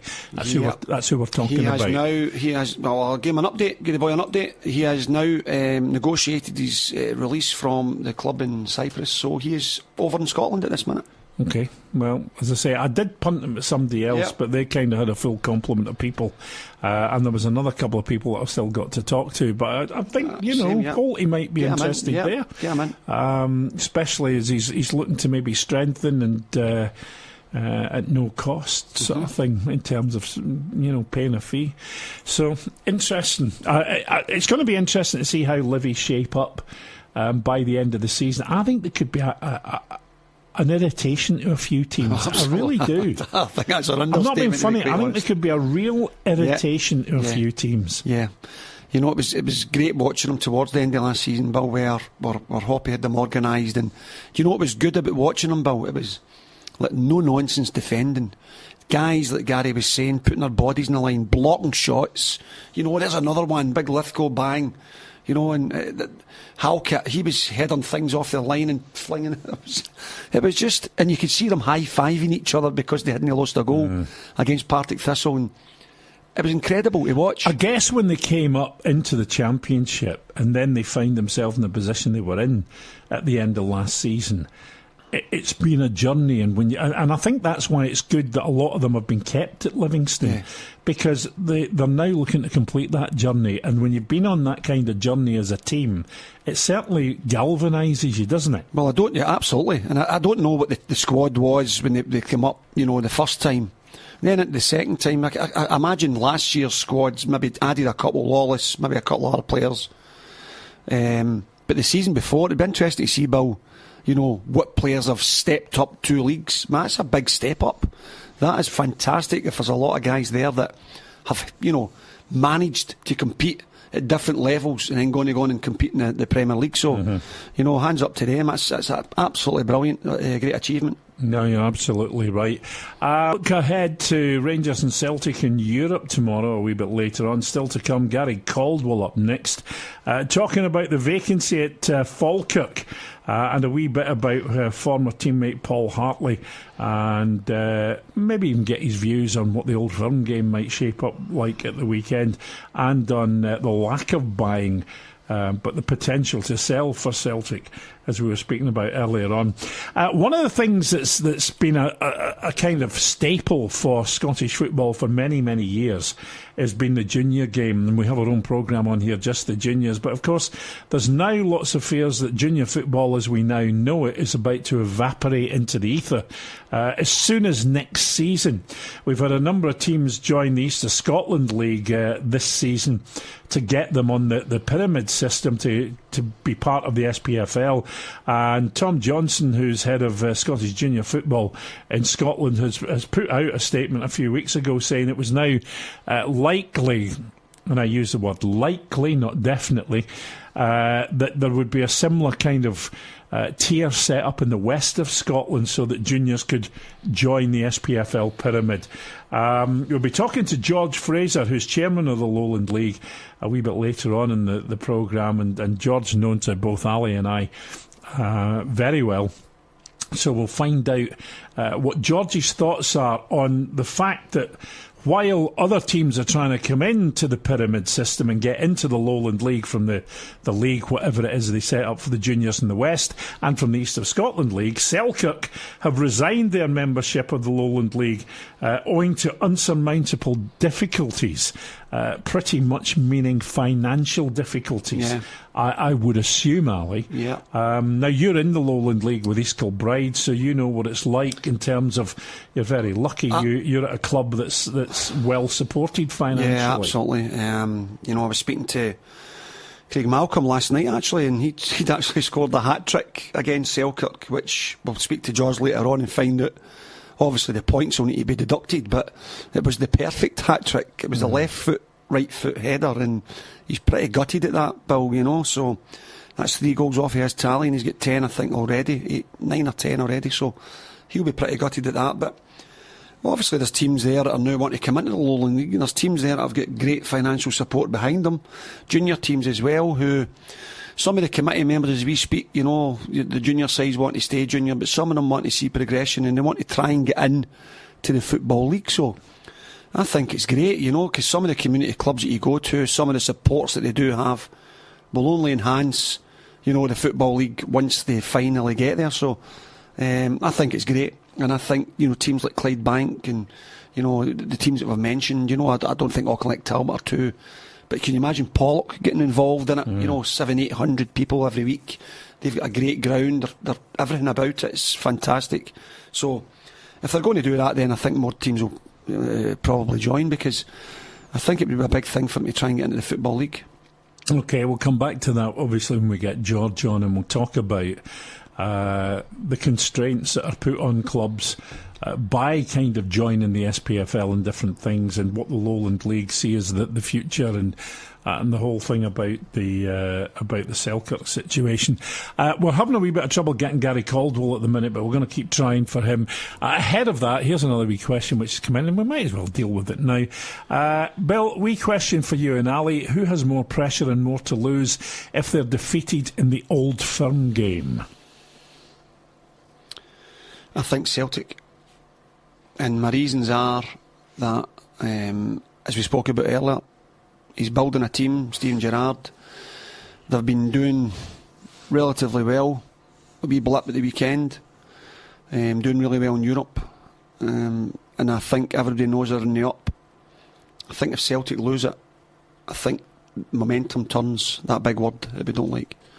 Confidence builds. I think the Celtic fans will feel less confident because they haven't added to their squad, and I think you'll see a wee shift in people believing that the gap can be closer this year. So I think Celtic will be under more pressure. Okay, let me ask you a question. You've just said that Celtic are under more pressure. Mm-hmm. You've said that Rangers are building. You've given all the good points about Rangers. We all know that you know, people have been critical of Celtic, and there's a number of things that have been highlighted that could be potential reasons for Celtic not being as sharp as they have. Can I say something there? Yeah, sure. You asked me a question last week, relatively similar, and I said I thought, and you remember it, I thought that Dembele would be the difference in the big games because of his strength and his goal scoring. What if Dembele's not there, Bill, this weekend? That is a big blow to the Celtic support and Celtic Football Club. What does it do as well when you've got such a prolific goal scorer as Dembele and someone who's been revered by the Celtic fans, when he goes before a big game like an Old Firm game? What does it do? And I know I'm going to maybe get the stock answer. Yeah, the huge blow. No. The players are professional. They concentrate on what they've got to do. I believe everybody, because we're human, is affected by certain things emotionally. And to lose Dembele before the Rangers game, I suspect could be psychologically quite a big blow to Celtic. Psychologically. The players as well. I mean, the players, you know, I know he didn't train today, but he's obviously been involved in training, maybe doing, as Gary says, they're looking at their next games. They've got a big European game, then they've got the Old Firm game. So, you know, you look at your formation, you maybe do some functions, you'll do set plays. He might have been involved in them all. Then all of a sudden he's away to Lyon. That's a big blow for the supporters and for the players, because then they've got to look at somebody else and who's going to fire them and get the vital goals, because he's played exceptionally well in the Old Firm. Every Old Firm game he's played exceptionally well, Bill. So a huge blow for Celtic. All right, I think a massive boost for Rangers. Right, let me pick you up on something though, and I'm not doing it to be critical. I'm doing it to highlight a train of thought that you obviously have, and that is, you said if Rangers win, it puts pressure on Celtic, and you expect the gap to be reduced, which suggests you still think Celtic will win the league this season. I think I said to you, that was a question you actually asked me. Would Celtic win? Who would win the league? You asked me that last week, and I said if Celtic can keep the star players, especially Dembele, I think they might be the difference. But then if they disappear, then another question. But you still said if Rangers won at the weekend, it would be the confidence would be with Rangers, and it would close the gap. But that still suggests that you think there will be a gap, and that Celtic will still win. It was 12 points, so if you know. But you still, even if Dembele goes, you still think Celtic will win the league. Yeah. Based on what? Just based on quality, more quality in midfield. I think they've got more quality in midfield at this minute, but the confidence is gradually disappearing slightly, and I've actually seen a bit of confidence disappearing off their star player at the back, and Tierney as well. That's when I text you, went to left-sided centre-back the other week. So they need to get that confidence back, Bill, and the only way they'll get that confidence back is we turning over Rangers on Sunday. Don't forget, Rangers and Celtic are both in action tomorrow in terms of European ties, and you know, there's no guarantees for either of them going through. No. You would look at the ties and think that Rangers have got the more difficult of the two. They've then got to go travelling to Russia. They've got to come back from Russia. Depending on what the result is, they had a hard game against Motherwell. Well, I wasn't listening, so I don't know which wasn't the best performance by far of the season. I don't know what the guys were saying about it, Shug and Murdo. I don't know what was I don't know the change in formation. I know that in the last 20 minutes of the game, Rangers couldn't get out of their own half. They couldn't force a corner, a throw in deep to take the pressure off the back line, which is a concern because the week before, I know they won 3-1 at Kilmarnock, but they couldn't do the same last 15 minutes either. They're quite happy with them coming on them. But maybe that's a style of play that Steven Gerrard's kind of settled with. No, I agree with you. Yeah. But having said that, the argument would be, as it has been with Rangers fans all week on Twitter, they're still 12 games undefeated. Well, there you go. The 12 games undefeated. But I heard his interview after the game, and he said it's a blip on the road. Well, no, they had a blip on the road, and we've had this argument as well at Aberdeen. And I had an argument with my friends as well, because the blip on the road was they were seconds away from picking up 3 points with 10 men at Pittodrie, but they didn't.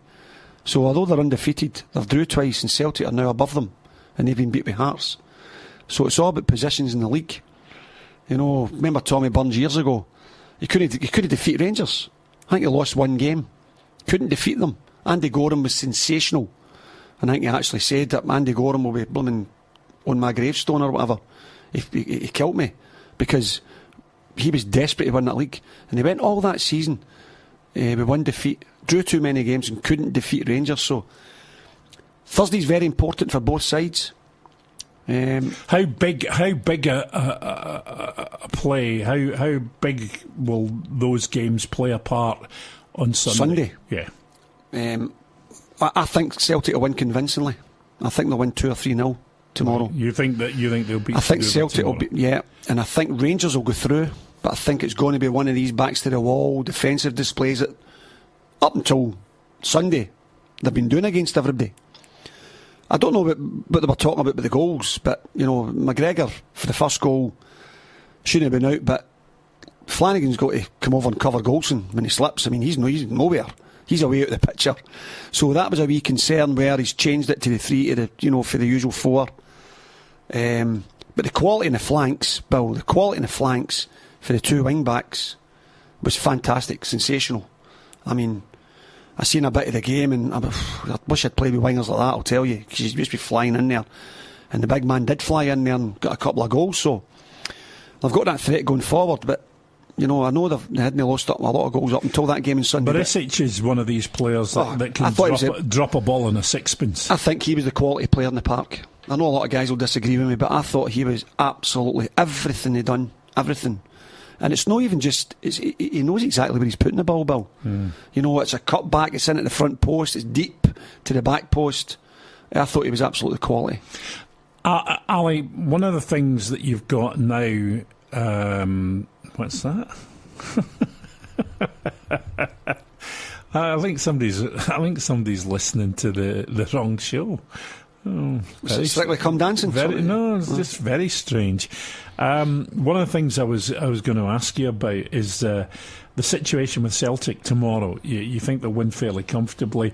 They've got that away goal, which I think in qualifiers is always a big thing. You don't want to give a goal away at home, but you want to try and get an away goal. However, it's been proven time and time again that back 4 of Celtic are going to be vulnerable and have been vulnerable.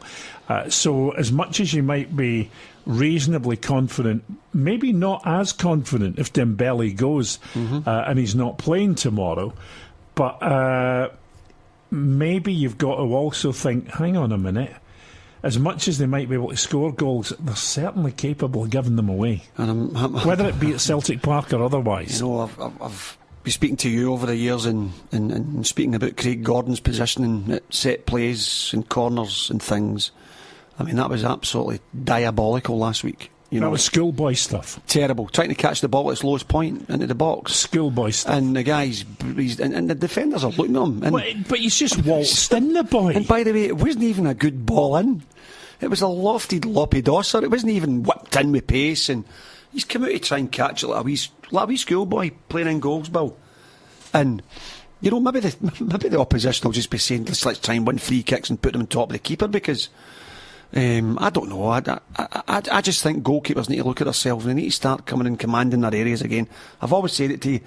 By the way, we get back to the Scotland game where he could have come off. There are a lot of people blamed Armstrong for not kicking the ball up the park, but he could have still came and done something, you know, off his line and got that away for Harry Kane to make us win that game. So that's a couple of times.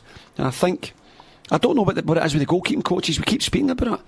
They seem to, it used to be, it's my area, or my 6-yard box, or my penalty box.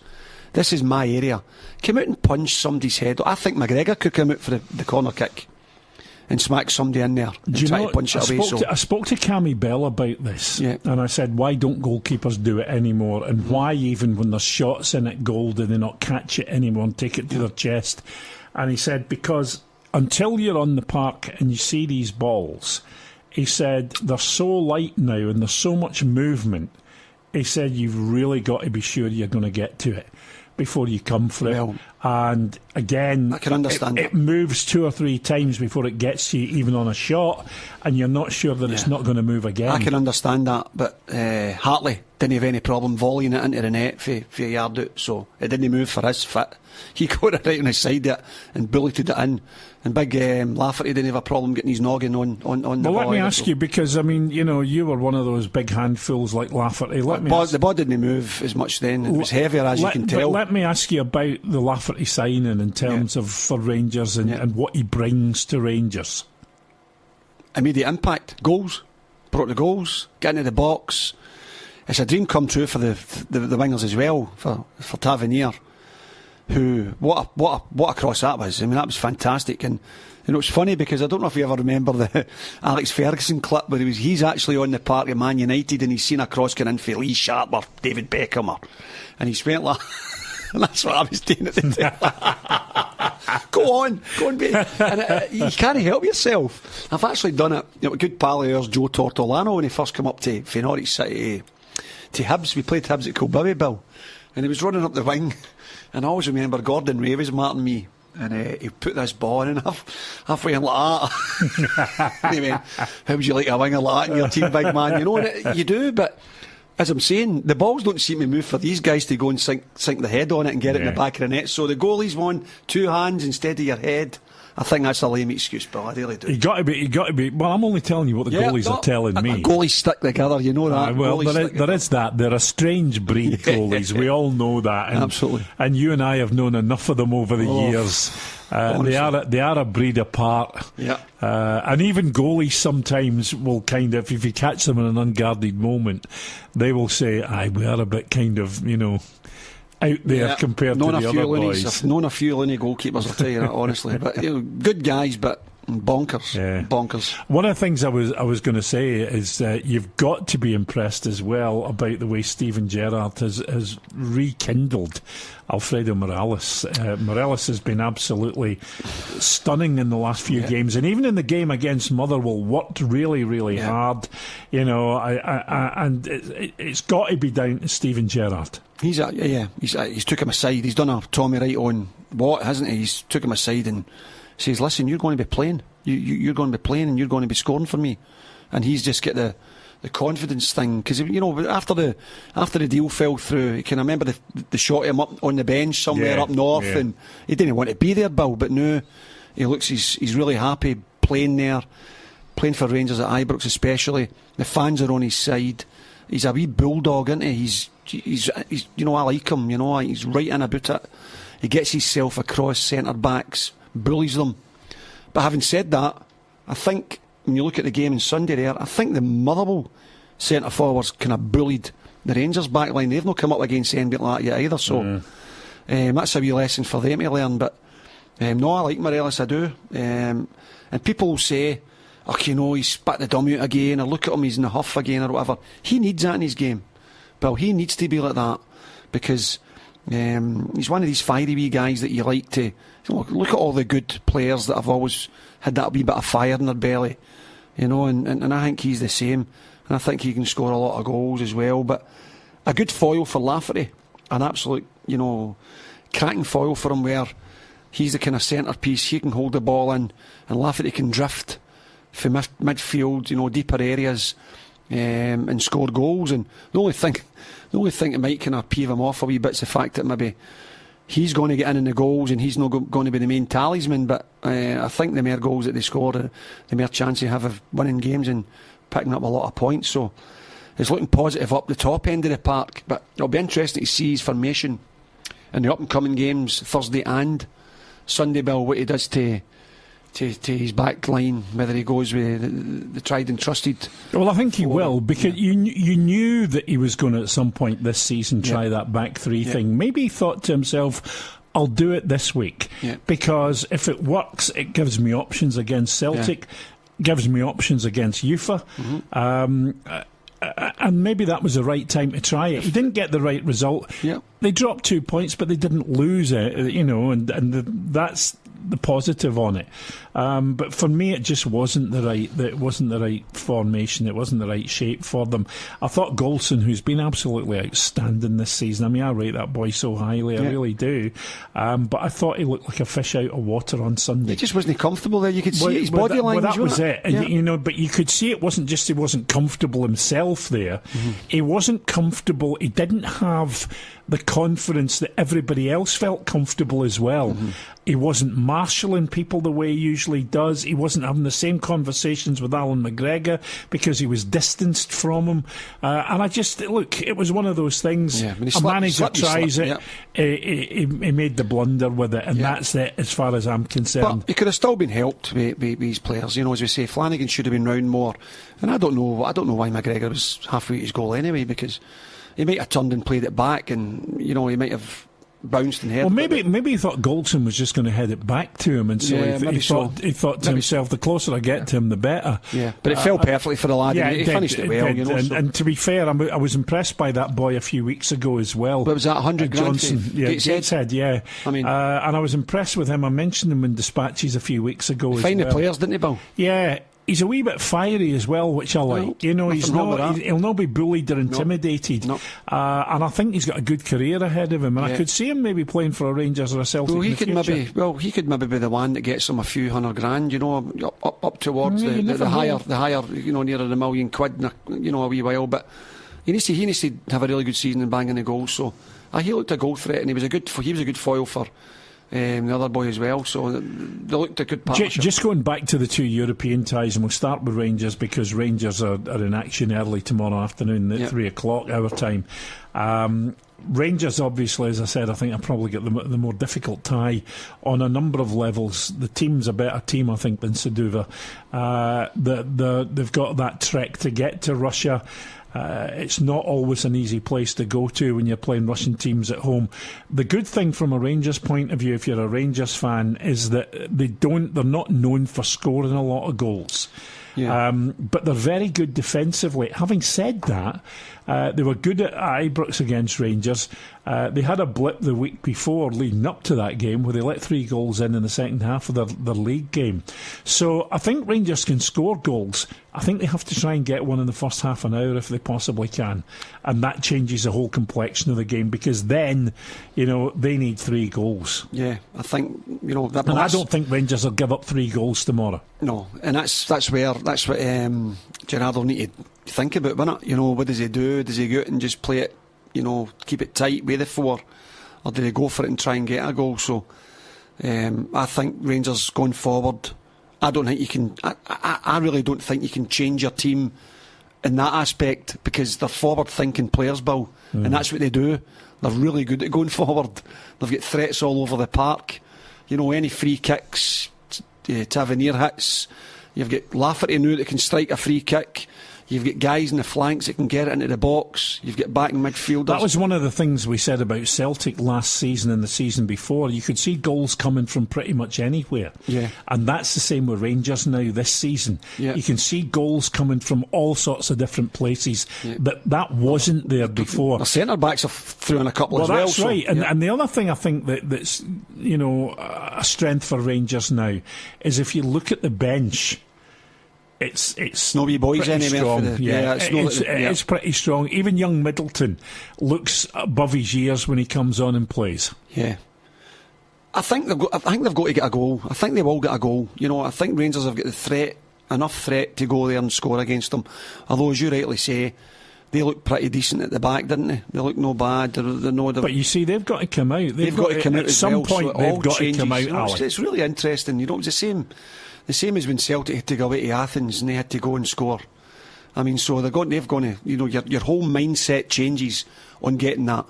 But then when you do score, they've got to come right out and they've got to try and score 3 goals. Yeah, so the Rangers are not, in my opinion, Rangers are nowhere near giving up 3 goals to any team. Apart from Motherwell. Well, I'm talking. I was just going to. You jumped in there before I could finish. Any team, if they play the formation that I think they're most comfortable in, I think that back 4 is solid. I think everybody knows their job. I don't think anybody in the back 3 looked as if they knew their job on Sunday. Absolutely. And they're saying that, I'm just reading their bill as well, this is going to be their biggest game against Rangers. Yeah. The manager, cheeky so-and-so that he is making a shopping list if they go through a Rangers players he wants to come and bid for. Is that right? That's what he's saying. He's for me, Tomarov. You know, for me, Rangers have been very unfortunate because every team they've played so far this season, the manager's been a rocket.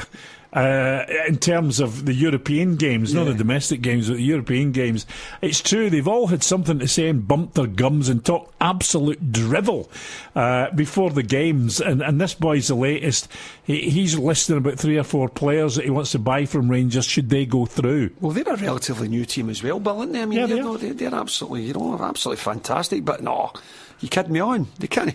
I mean, after the wee man's goals, he's away back up with 12 million again. So I don't think there's much chance of getting Morelos or any of the other ones. But moving on to Celtic and obviously Saduva, you reckon that you've got a fairly good handle on that one.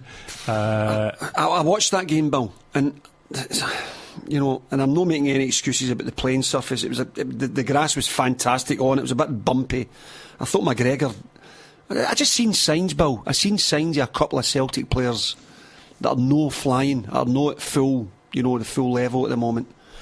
And especially in McGregor, Forrest and Tierney. They were the 3 that I thought they were flying last season. Look at them, a wee bit of confidence missing there. I thought that team had, when they scored the goal themselves, and we've talked about the goal. It was a silly, soft goal. Yeah. But when they scored the goal, I thought they came out and played with a wee bit more confidence. Yeah. And I think the coach will be saying to them, look, this team's not as good as you thought they were. Yeah. Look at what happened last week.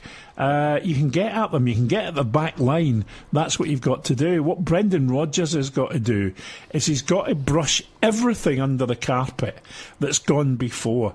The Boyata, the Dembele thing, all the other bits and pieces that we in the media have picked away like a weeping wound and taken the scab off.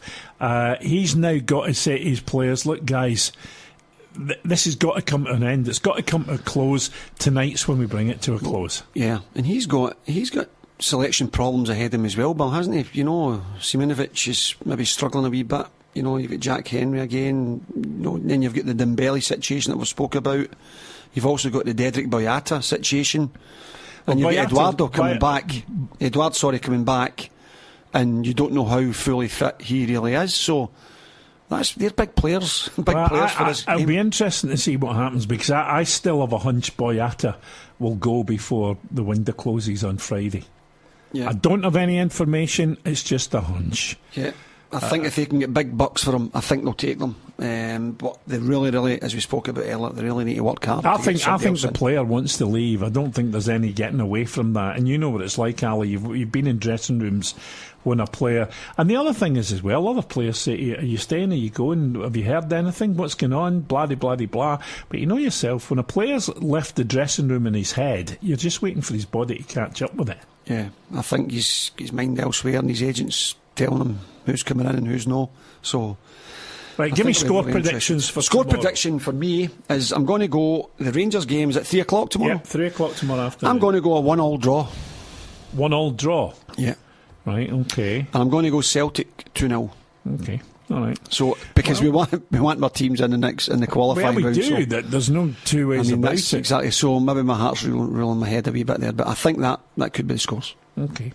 All right, well, let's see. No doubt you'll dig me up when they're wrong, and then I'll come in and kid on that I actually got them right again. But I do that every week. I'm saying nothing because you argue black is white with me that you don't. Right, okay. I keep reminding you. You remember I said that? No. And you keep reminding me that you did. I told say. you Rangers would go for an ex player, in his first management job right enough. I said when that. did you? I didn't mention Stephen Gerrard. If there's anybody listening will remember me saying they'll go into the Premiership will be an ex-player. No. I'm telling you. No. I did. Don't think so. Certainly not to me. George Fraser will tell us. He was listening at Well, we'll ask him. George, did he say that? I'll always back my big mate up. George, thanks for being on with us tonight, and we hope that the Lowland League has a decent season, but no more than that. But thanks for coming on. That's all right, no problem, Bill. See, that was me saying cheerio to you, George. No welcome to the show. Bill, I'll try and stay neutral, Bill. Listen, good to have you on, George. Thank you. And by the way, did you get my email today? I haven't looked, Bill, but I will have a look as soon as I come off this call. Thank you. All right, okay. George, just very, very, very quickly, we wanted to talk because obviously we've spoken before, and I've spoken to Bill Kilgour from just the juniors about the whole situation with the juniors all kind of lining up to now kind of getting the pyramid system and the next tier down from the Lowland League. Obviously, the East of Scotland's already set up for that. We're talking about a potential similar league for the West coming up as quickly as maybe next season. Yeah. Obviously, there's been a wee bit of a setback this week, in as much as Selkirk have resigned their membership in the league owing to insurmountable difficulties. I'm assuming those difficulties are financial. Yeah, I think it has been widely reported, Bill, and I'm not speaking out of turn here, that, I think, there's been enough statements issued by the club themselves to put, everybody in the picture that, they've had quite a few financial difficulties, over the last wee while, and it's eventually caught up with them. And unfortunately, it's caught to such an extent that they've had to resign their membership of the league, and it looks as though the club itself may fold, Bill. George, can I ask you, the Lowland League now's been going for 5 seasons? Five seasons. Yeah. And I was just going to ask you about what I think is the potential now for a cumulative effect. Teams have obviously gone into it and they've tried to make their way in the Lowland League. And let me first of all say I think the Lowland League's a great thing. I think the pyramid system's a great thing. Yeah. And I think the game in Scotland is far better for it. But of course, there may be teams that will now start to realise cumulatively maybe what a strain being in the SPFL actually puts on them.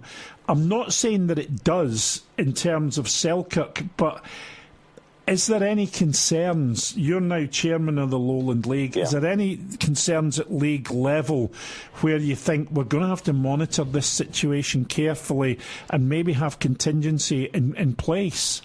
Yeah, I mean, I think certainly once you hit the SPFL level, Bill, certainly there's a bit more money available to clubs. Once you get out of the Lowland League, if you move into League Division 2, there's a wee bit more cash in terms of revenue from sponsorship, television, etc. So it's actually making the jump to get out of the Lowland League, and it's how far clubs are willing to go to make that jump, Bill. I mean, at this moment in time, we hope going forward that this scenario doesn't occur again. I wouldn't wish on any club, any one of our member clubs, to be honest with you. It's really quite unsettling to see. I don't think it's a major problem for us going forward. To be honest with you, I think all the clubs in the league know their limits, know their boundaries, and they work within a really good framework in terms of finances, etc. And as I said, hopefully this is just a blip, if you can call it that. I'm sure it's more of a blip than Selkirk would like, but I think ultimately I don't think the league will get any major concerns going forward, Bill. I was going to ask you as well, George. I was speaking to one of the players at East Kilbride last night, and they've obviously played against Selkirk. Yeah. Craig Malkin scored a hat-trick in a win that was, double figures. But of course. they've only played 3 games. What's the next steps for that? Did the clubs lose their points and the goals, etc.? It's not been officially decided yet, Ali, but that's I have to say that's the most likely scenario, to be honest with you. Had they maybe played half their fixtures, it may have been a different decision to make. But we have a Lowland League board meeting on Monday, and we'll have further discussions on what's happening then. But I would have to say that's probably the most likely scenario. That the clubs who've already played Selkirk would lose the points, and basically the results would be expunged, Ali. See, because I'm just looking at some of the results there, George and Bill, and it was like 10-0 for East Kilbride. Yeah. I think Kelty Hearts beating them 6-0. And Gretna beating them 8-0. So, was that when the writing was on the wall for them? Were they struggling for players and things? Yeah, it'd been well documented by them themselves that they were struggling to attract players to the club. And I think they held a few open training sessions down at Yarrow Park. Yeah. The problem is, I think previously the club had been training in Edinburgh, so I think they were wanting to move back more to their roots and more to the local boys, But it's with no disrespect to the borders. There's a lot of teams working from a small pool of players, and to keep it local was very difficult. And it's admirable that the sentiment behind that, but it's difficult, and I think that was reflected in the attendance at the open training night Selkirk had. Yeah. George, this is where I don my mantle of man of the people, leader of the underpressed, the oppressed, and depressed. The depressed, and the underprivileged here. I can understand that obviously there's only been a few fixtures played against Selkirk, and that clubs, have caught them at their worst possible time. Yeah. But at the same time, it seems a wee bit unfair to me that other people are being potentially, or might be potentially, and I'm not trying to kind of preempt any outcome from your board meeting, but it seems a wee bit strange that other people should be paying the fine for somebody else's crime, if I can put it that way. They went into it in good faith, those teams, and played in accordance with the way they should have played. I know what you're saying, but I find that a wee bit, I don't know, doesn't it sit easy with me? Yeah, I don't think there's a perfect answer to it, Bill. I'm going to be honest with you. I mean, the implications, if we didn't accept the results, I'm not saying that's going to happen, but it's a possibility. But what would you do about going forward about other teams' goal difference, Bill? You couldn't forecast the result.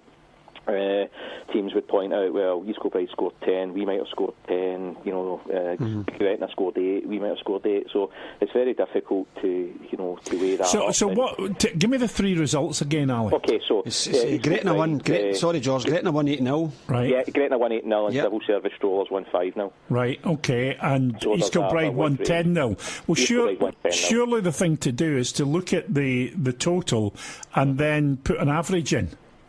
Yeah, you could say that, Bill, but I just did, George. If someday, let's hypothetically say somebody lost the league by 2 goals, and they could turn around and say, well, listen, we could have scored 10. It would be hard to argue with it. But doesn't that work in the reverse? That if it was East Kilbride that lose the league by 2 goals or whatever, they can turn around and say, but hang on a minute, you took it off us.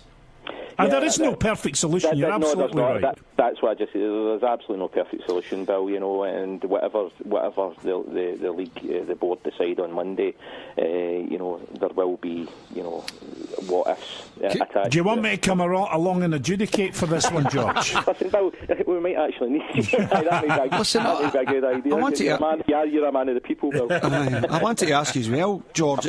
Has this ever happened in any other league where you can maybe look and see what they've done, or I'm just looking at it and it's quite unique. I can't remember them ever pulling out a football league. I mean, it could be any league just to find out what they've done. Not once the season started, Ali. Right. I know Clydebank, etc. So had their difficulties. One of your former clubs, but I don't remember it actually happening during the course of a season. I may be wrong. I'm sure some. happened, but not from my memory. So it's very difficult to see a precedent there, and what we should do. All we can do is look at the rules and follow them and take guidance from them. And ultimately, we've got to do what we think's right for the remaining 15 members as well. George, are we already starting to see a pattern though with the Lowland League, as we see with the leagues up above them as well? And correct me if I'm wrong, but I wasn't paying great attention to it because I was on the phone to somebody else, but I was listening to something in the office the other day. Am I right in saying that Kelty have just done a deal with a sponsor for major money? Yeah, Kelty, I'm not too sure, Bill. I mean, they've just erected a new stand up at New Central Park, which is magnificent. It's great. They had that deal, they've just done a deal with a bus company for match day, etc. But I'm not aware of anything else, Bill. I may have missed that, like yourself, so apologies if I have. I'm sure I was sitting in the office and I heard somebody saying about Kelty had done some deal with somebody. Maybe I'll get Lewis, our producer, to try and track that down and see if I'm right. But the point I'm making, and East Kilbride would be a case in point, that the teams that have got financial backing to a different level are now starting to, if you like, dominate, like that happens in the upper leagues. And there's nothing you can do to stop that. But does that then put more stress on the teams that are the have-nots rather than the haves? I think it's like any other league, Bill. What it makes other teams do is maybe look to rear their own through their own youth academies, etc. Bill, and that's a route it's well worn, and I think it's a good route to go down. Ultimately, though, you're right. The teams have maybe better financial backing, will buy better players, they'll go out and attract better players, Bill. It's the nature of football throughout every level, so I don't think we're ever going to stop that. All we can do is maybe encourage teams to try and rear their own players through their youth academies. And I'm aware not every team has a youth academy or a youth setup, so that could be difficult. But I don't think ever you're going to stop teams with good financial backing, and fair play to them for going out and getting the financial backing, but I don't think you can ever stop that. It'd be a restriction of trade almost. Well, that's exactly where we are, George, because we get thumped with Queen's Park last night. We could beat 3-0, Bill. Yeah. But they had a number of first team players playing against our team that we didn't have any of our first team players, because they've got a game tonight, George, as you know. Yeah, of course, they're playing for sorry, still in uni tonight. Yeah, so Brian Kerr's probably got a pool of 18, 19 players where he was maybe too scared to involve anyone, the night before. But it makes sense, But as the games disappear during the week for the first team, we'll be able to compete, maybe. Yeah. But that's not our... Just going back to what you're saying about breeding players and getting guys through the club. Yeah. That's our job at East Kilbride, me and Graham's, as you know. Of course, absolutely. We can't go down now, like last season, the season before, and, moving from the 20s to the reserve leagues, a big difference. Because these teams up in the upper leagues, Bill, have got 25 pools of 25, 26 players, but they're going to have to play 3 or 4 every single week and make it difficult for us. So our job has to be, at the end of the season, try and move 2 or 3, hopefully 4 guys into the first team, or move them on to senior clubs. Then we're doing our jobs. So it's a harsh reality. You're taking defeats against teams because you're not allowed to, the manager's not giving you first team players to play to strengthen your team, but you're just trying to progress the boys, take them through the ranks and eventually play for the first team. So there's a wee difference there for us as well, and it's pretty brutal, because we thought we'd done relatively well last night, but we just couldn't compete against a couple of the kids that they had playing. That's what happens, Ali. It's the nature of the beast, unfortunately. But as you say, hopefully, once the midweek games for the first team, fade away, coming up, you can get a couple of first team players in to help the younger players, and that's the whole idea. That gives them the experience and lets them push on as well, Bill. And that's what we always talk about. Let me ask you both this, because you've actually preempted, Ali, my next question to both. Sorry of you. about that. No. I'm glad you have, because you've preempted it but not fully answered it, and that is for the last 4 or 5 seasons, you and I have been bumping our gums about development leagues and how they don't help young players and they don't bring them on and prepare them for first team football. We should bring back the reserve league. The reserve league now, is it going to, on clubs in the lower leagues like the Lowland League and things like that, is it going to impact on them in a more negative way than they envisaged or not? Well, I think we're slightly a different advantage because we're actually playing higher than our first team, Bill. So we're playing, in the reserve league. Yeah, but if you're playing against reserve teams with bigger pools than you and they're playing first team players that might be coming back from injury or whatever, there's still a good chance you might get scudded. And if you're going to get scudded on a regular basis, does it then become self-defeating for you? No, because we won't allow that to happen. And hopefully we will have a couple of our players, every week where we held our own last night, don't get me wrong. We held our own, but there was just that wee streetwise, they were a wee bit more streetwise in our guys. And I told the players before they went out onto the park, this is a different level from last season. You're playing against guys now that are ready to get a wee Gussie. So in real terms, it's actually doing the exact job you want it to do. Absolutely. Okay. They are learning. They are learning from that. Yeah, absolutely. George, what's your thoughts on it? Yeah, listen, I have to agree with Ali there. Again. I think again. Sorry, that's the second time now, George. Get your pint, George, delete the email. Don't read it. No, listen, Bill, don't worry. I'll be reading that with great interest. No, listen, I have to agree with him. I think the boys have got to learn in some shape or form, Bill. I think if you were to look at it any other way, you would just begin through the motions almost, so there's got to be an end product and an end goal, and I think, what Ali was saying is right, the boys have got to play these teams to learn. They've got to learn, play against better players. It's old cliche, isn't it? You play against better players, you become a better player yourself. That's exactly what we were saying earlier. Yeah, that's exactly what we were saying earlier about that. So, isn't a lot of it as well, guys, with the reserve league teaching the younger boys? It's not so much even the better players and getting better. They will get better playing against better players, but they'll learn more craft surely as well. Absolutely. They were just sharper, making their mind up quicker than us. The thing that annoyed me last night with our side, Bill, was, and I give them instructions before the game, and there was a couple of things we worked on. There was a couple of throw-ins, a couple of set pieces, a couple of free kicks, and we started off really well with them. See, when, with a young kid, our goalkeeper was 16 last night, 16-year-old playing reserve football. He fumbled the first one unluckily, then they got a penalty kick from it because one of our defenders pushed the guy. A free kick, he might have set the wall up a bit better, but you'll learn from that. Yeah. But see the other players, the outfield players, with instructions that we passed on to them, as soon as it goes to 2-3-0, the instructions go out the window. They don't keep going. Queen's Park keep playing the same way. If it was us winning 3-0, they would have been looking for the first, the next goal to get it 3-1. But our guys didn't chuck it, by the way, because it was 3-0 at half time and it finished 3-0. But they showed 100%, but it's just that wee streetwise, just wee quick free kicks, wee different things they could do. What's equally as important, Ali, is coaches like yourself, who've played at a good level, who are able to pass on that experience as well. I think that's vital in reserve leagues.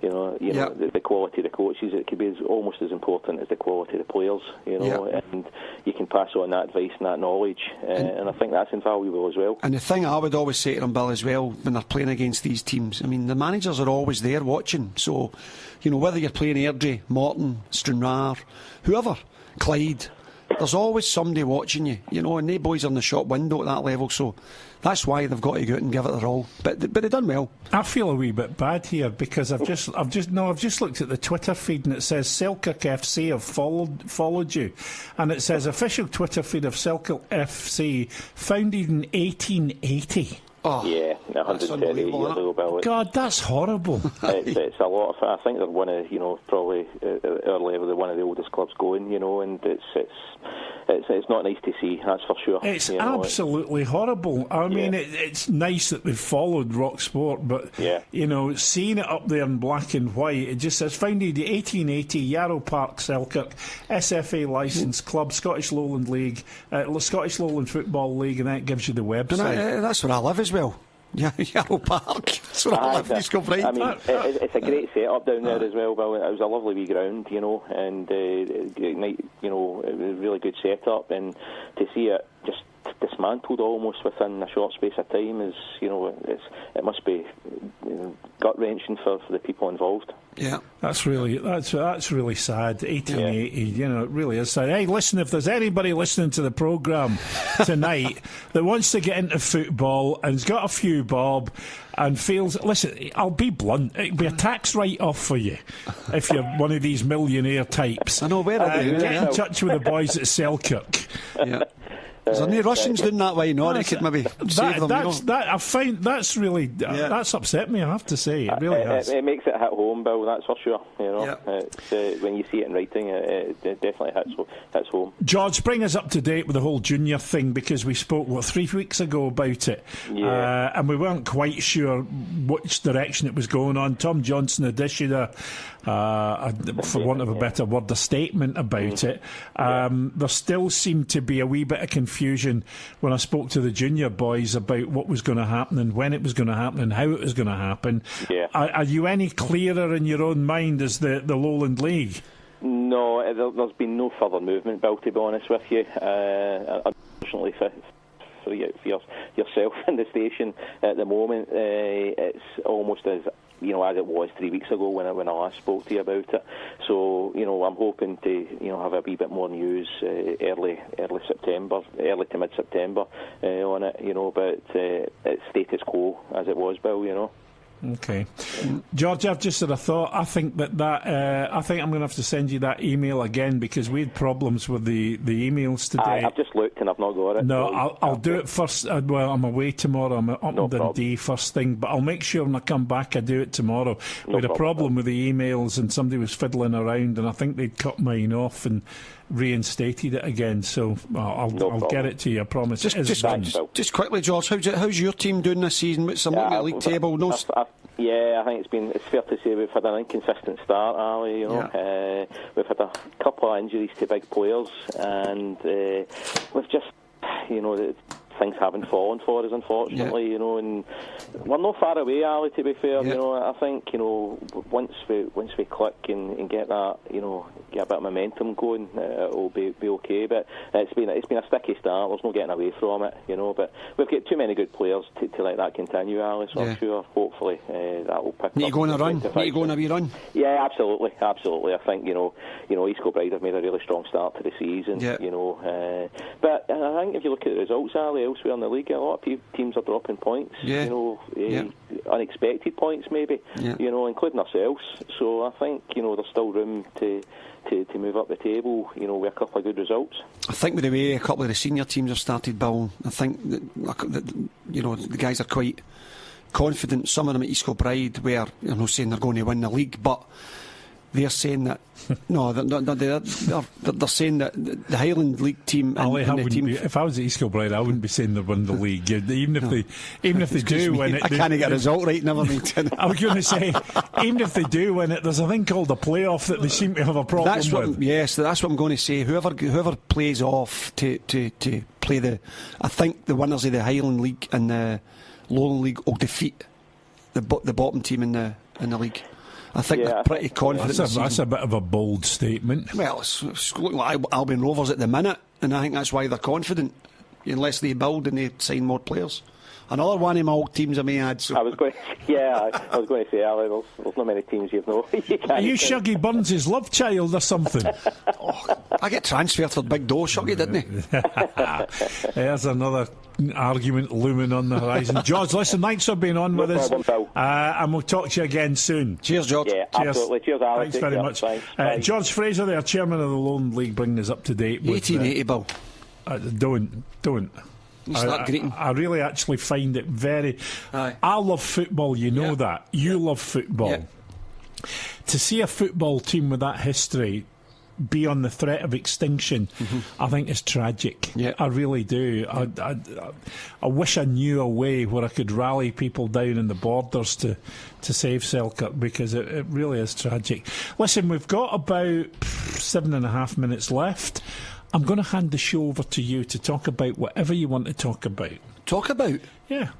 I mean, is that not a me, song? Is that aim? To talk to me about what is it? What's the stories that have caught your eye so far this week that you want to have a wee gab about? I don't do it very often, but I'm going to do it tonight because I know you come in and you ask me about this, that, and the next thing, and I say we're not talking about that tonight. We're talking about something else.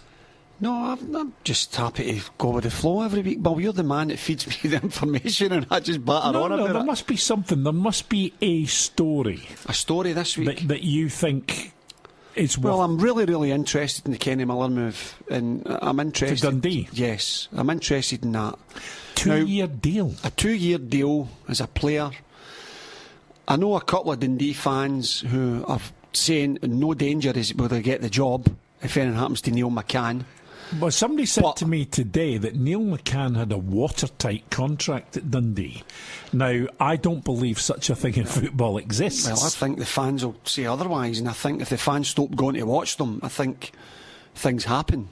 There's another manager that's struggling at the minute, and we've had him on here a few times as well, and that's Dave Cup-Ty Mackay. Now, he's probably got a decent budget at Stirling Albion where the fans own the club, and he's played for and lost for. So I was sitting at the weekend at Queen's Park, watching Queen's Park playing Albion Rovers, and I was looking at the results coming in. And you know that way we've said, we've had this discussion, you'll remember it. There's going to be a number of managers in the first couple of months, the first month, you know, looking at their jacket and that shaky nail and I went away and I looked at them and I went, there's Paul Hartley, and he wasn't away yet. Paul Hartley, Neil McCann, Dave Mackay. I don't think Brogy's got a chance at Albion Rovers, John. I think he'll do his best there and they'll keep him there, right? So I'm not going to count him. But I looked at Barry Smith, and there was one more, and I can't get my finger on it. There was one more manager, Bill, and then I was looking at the scores coming in, and it was like 92 minutes, Airdrie 3, Wraith Rovers 2, 93 minutes, 3 each, 96 minutes, 3-2 to 10 men, Wraith Rovers. He said, cross Barry Smith after that, he just saved his job. I mean, what a result that was. You know, what a result to come back for 10 men, where the week before I watched Airdrie winning with 10 men at Stenhousemuir, and they won well, they were decent. So that must have been some performance for them to come back. So I think Barry's maybe got another week in the manager's chair. Were you surprised that Hartley went as quickly as he has? No, I wasn't. No, I wasn't. Didn't get Gary Caldwell tonight, of course, who's I just think 16-1 with McBookies. I don't ever think. Job. Yeah, I don't ever think the fans were happy with Paul Hartley. I don't think they were ever happy with him. And then we signing that many players, 17 players in. I think only Dundee United have signed more. Where Laszlo's starting to get a couple of wee results now, isn't he? Well, Hamilton have signed more, but have they, Bill? Right, okay, right. I thought it was just 19 players. I think Hamilton have signed. They're about to sign their 23rd player or something. Well, there you go then. So 23 players he's signed, and he can't take. Something like that. Can he take Ali Reynolds on? Come on, you need to get him out there. Something like that. But, you know, I just thought that was the result of the day for me because, you know, we've spoke to Gary Holt early on. We actually did something on Monday, right. Shuggy Murdo and I, where we looked back at the weekend and we gave the result as we saw our best results. Yeah. And my result of the day was Ayr United against Inferno. Well, they're just, I mean, I put them in my wee coupon and I fancied Ayr United. I did. But that's a great result. And it was a great price as well. Great result. So, but just, you know... Look, who do you think should get the Falkirk job? Do you know what? Do you want to know who's that I've heard named in the running? Gary Caldwell's 16-1. Well, Gary Caldwell's one. Yogi's another one. We knew that. I thought he'd be Duff's there. Another one. Duff's, Jim McIntyre's another one. 3-1 favourite, so I believe. So from that point of view, out of those, let's just say, I'll tell you who else is in. And I'll tell you who else is in it. Hoppy in for it. Hoppy's and you know, the figuring with the. Well, I know that Massimo Donati's name's in for it. All right, okay. So whether he gets it or no, he's looking to get into management. No, I knew that. I knew that. So his name's in for it as well. So there's a lot of names in there, but It depends how much and whatever. You know, you're talking about managers again coming in and working with somebody else's players. I mean, 17 players. Surely they can't. They must be no bad players. Well, we were talking last night about this, and we were speaking to a boy from the Falkirk Herald who knows the team well and follows them week in, week out to write for the paper, as you do yourself. Mm-hmm. I said to him, can we put this fairly simply? Has it been a case of too much change too quickly at Falkirk, getting rid of the academy, a new chief executive, a new chairperson, Alex Smith going as well, a guy doing in England, a new manager, a new manager, and he said it looks pretty much like that. What's your thoughts? Yes, that's what I think as well. I think too much too quick. I think. Do you know when see if you're the chairman of a football club, Bill, right? And I'm the new manager coming in. And they finished the season pretty well last year. They finished quite well. Well, they looked as if they were going to finish quite well. They finished and then better than what they started. Off again. Yeah, well, that couldn't have been hard, really. No. Because they started off then where they are now. Yeah. See, when you get to 7-8 players signed, when does the chairman say, right, have you got a kind of idea who you want to play now? Well, he was they went to 17. Well, he was saying that they change the shape every game, and sometimes no continuity during the game, and he makes substitutions at half time. I said to Jerry last night, Jerry Collins, that tells me he doesn't know his best shape or his best 11. No, he's got too many players, far too many. So I would ask any chairman, when do you say you've signed 10 players? Come on, I mean, you must have an idea. So no, I wasn't shocked at that one. I wasn't shocked at that one, but there's the other manager there, Archie. I still said that Archie might be struggling a wee bit this season, depending on how they got on at the start, the league campaign. So that was the 5 managers, and I took Barry Smith off it. So one's away, Barry Smith's off it at the minute. Don't know how because of that last minute goal to get them a win. So no, I wasn't shocked at Paul Hartley, and I think there'll be a couple more before. Oh, so do I. Before so do I. The end of September now. I don't think Shaba Laszlo's on solid ground. The end of September now, so it's going to be interesting, especially the amount of players that they've signed. All right, mate, that's it. Thank you very much. We'll see you next week, same time. That's it from me. I'll be back tomorrow with Davy McKinnon, back from his holidays, and we'll be talking more football. If you've missed any part of the show and you want to catch up with it, you can do by rewatching the video on Facebook or Twitter. You can listen to the podcast on Podbean, on the websportradio.co.uk, Spotify and other normal platforms. Love music, live sport. Talking football with Bill Young and Ali Graham on Rock Sport Radio.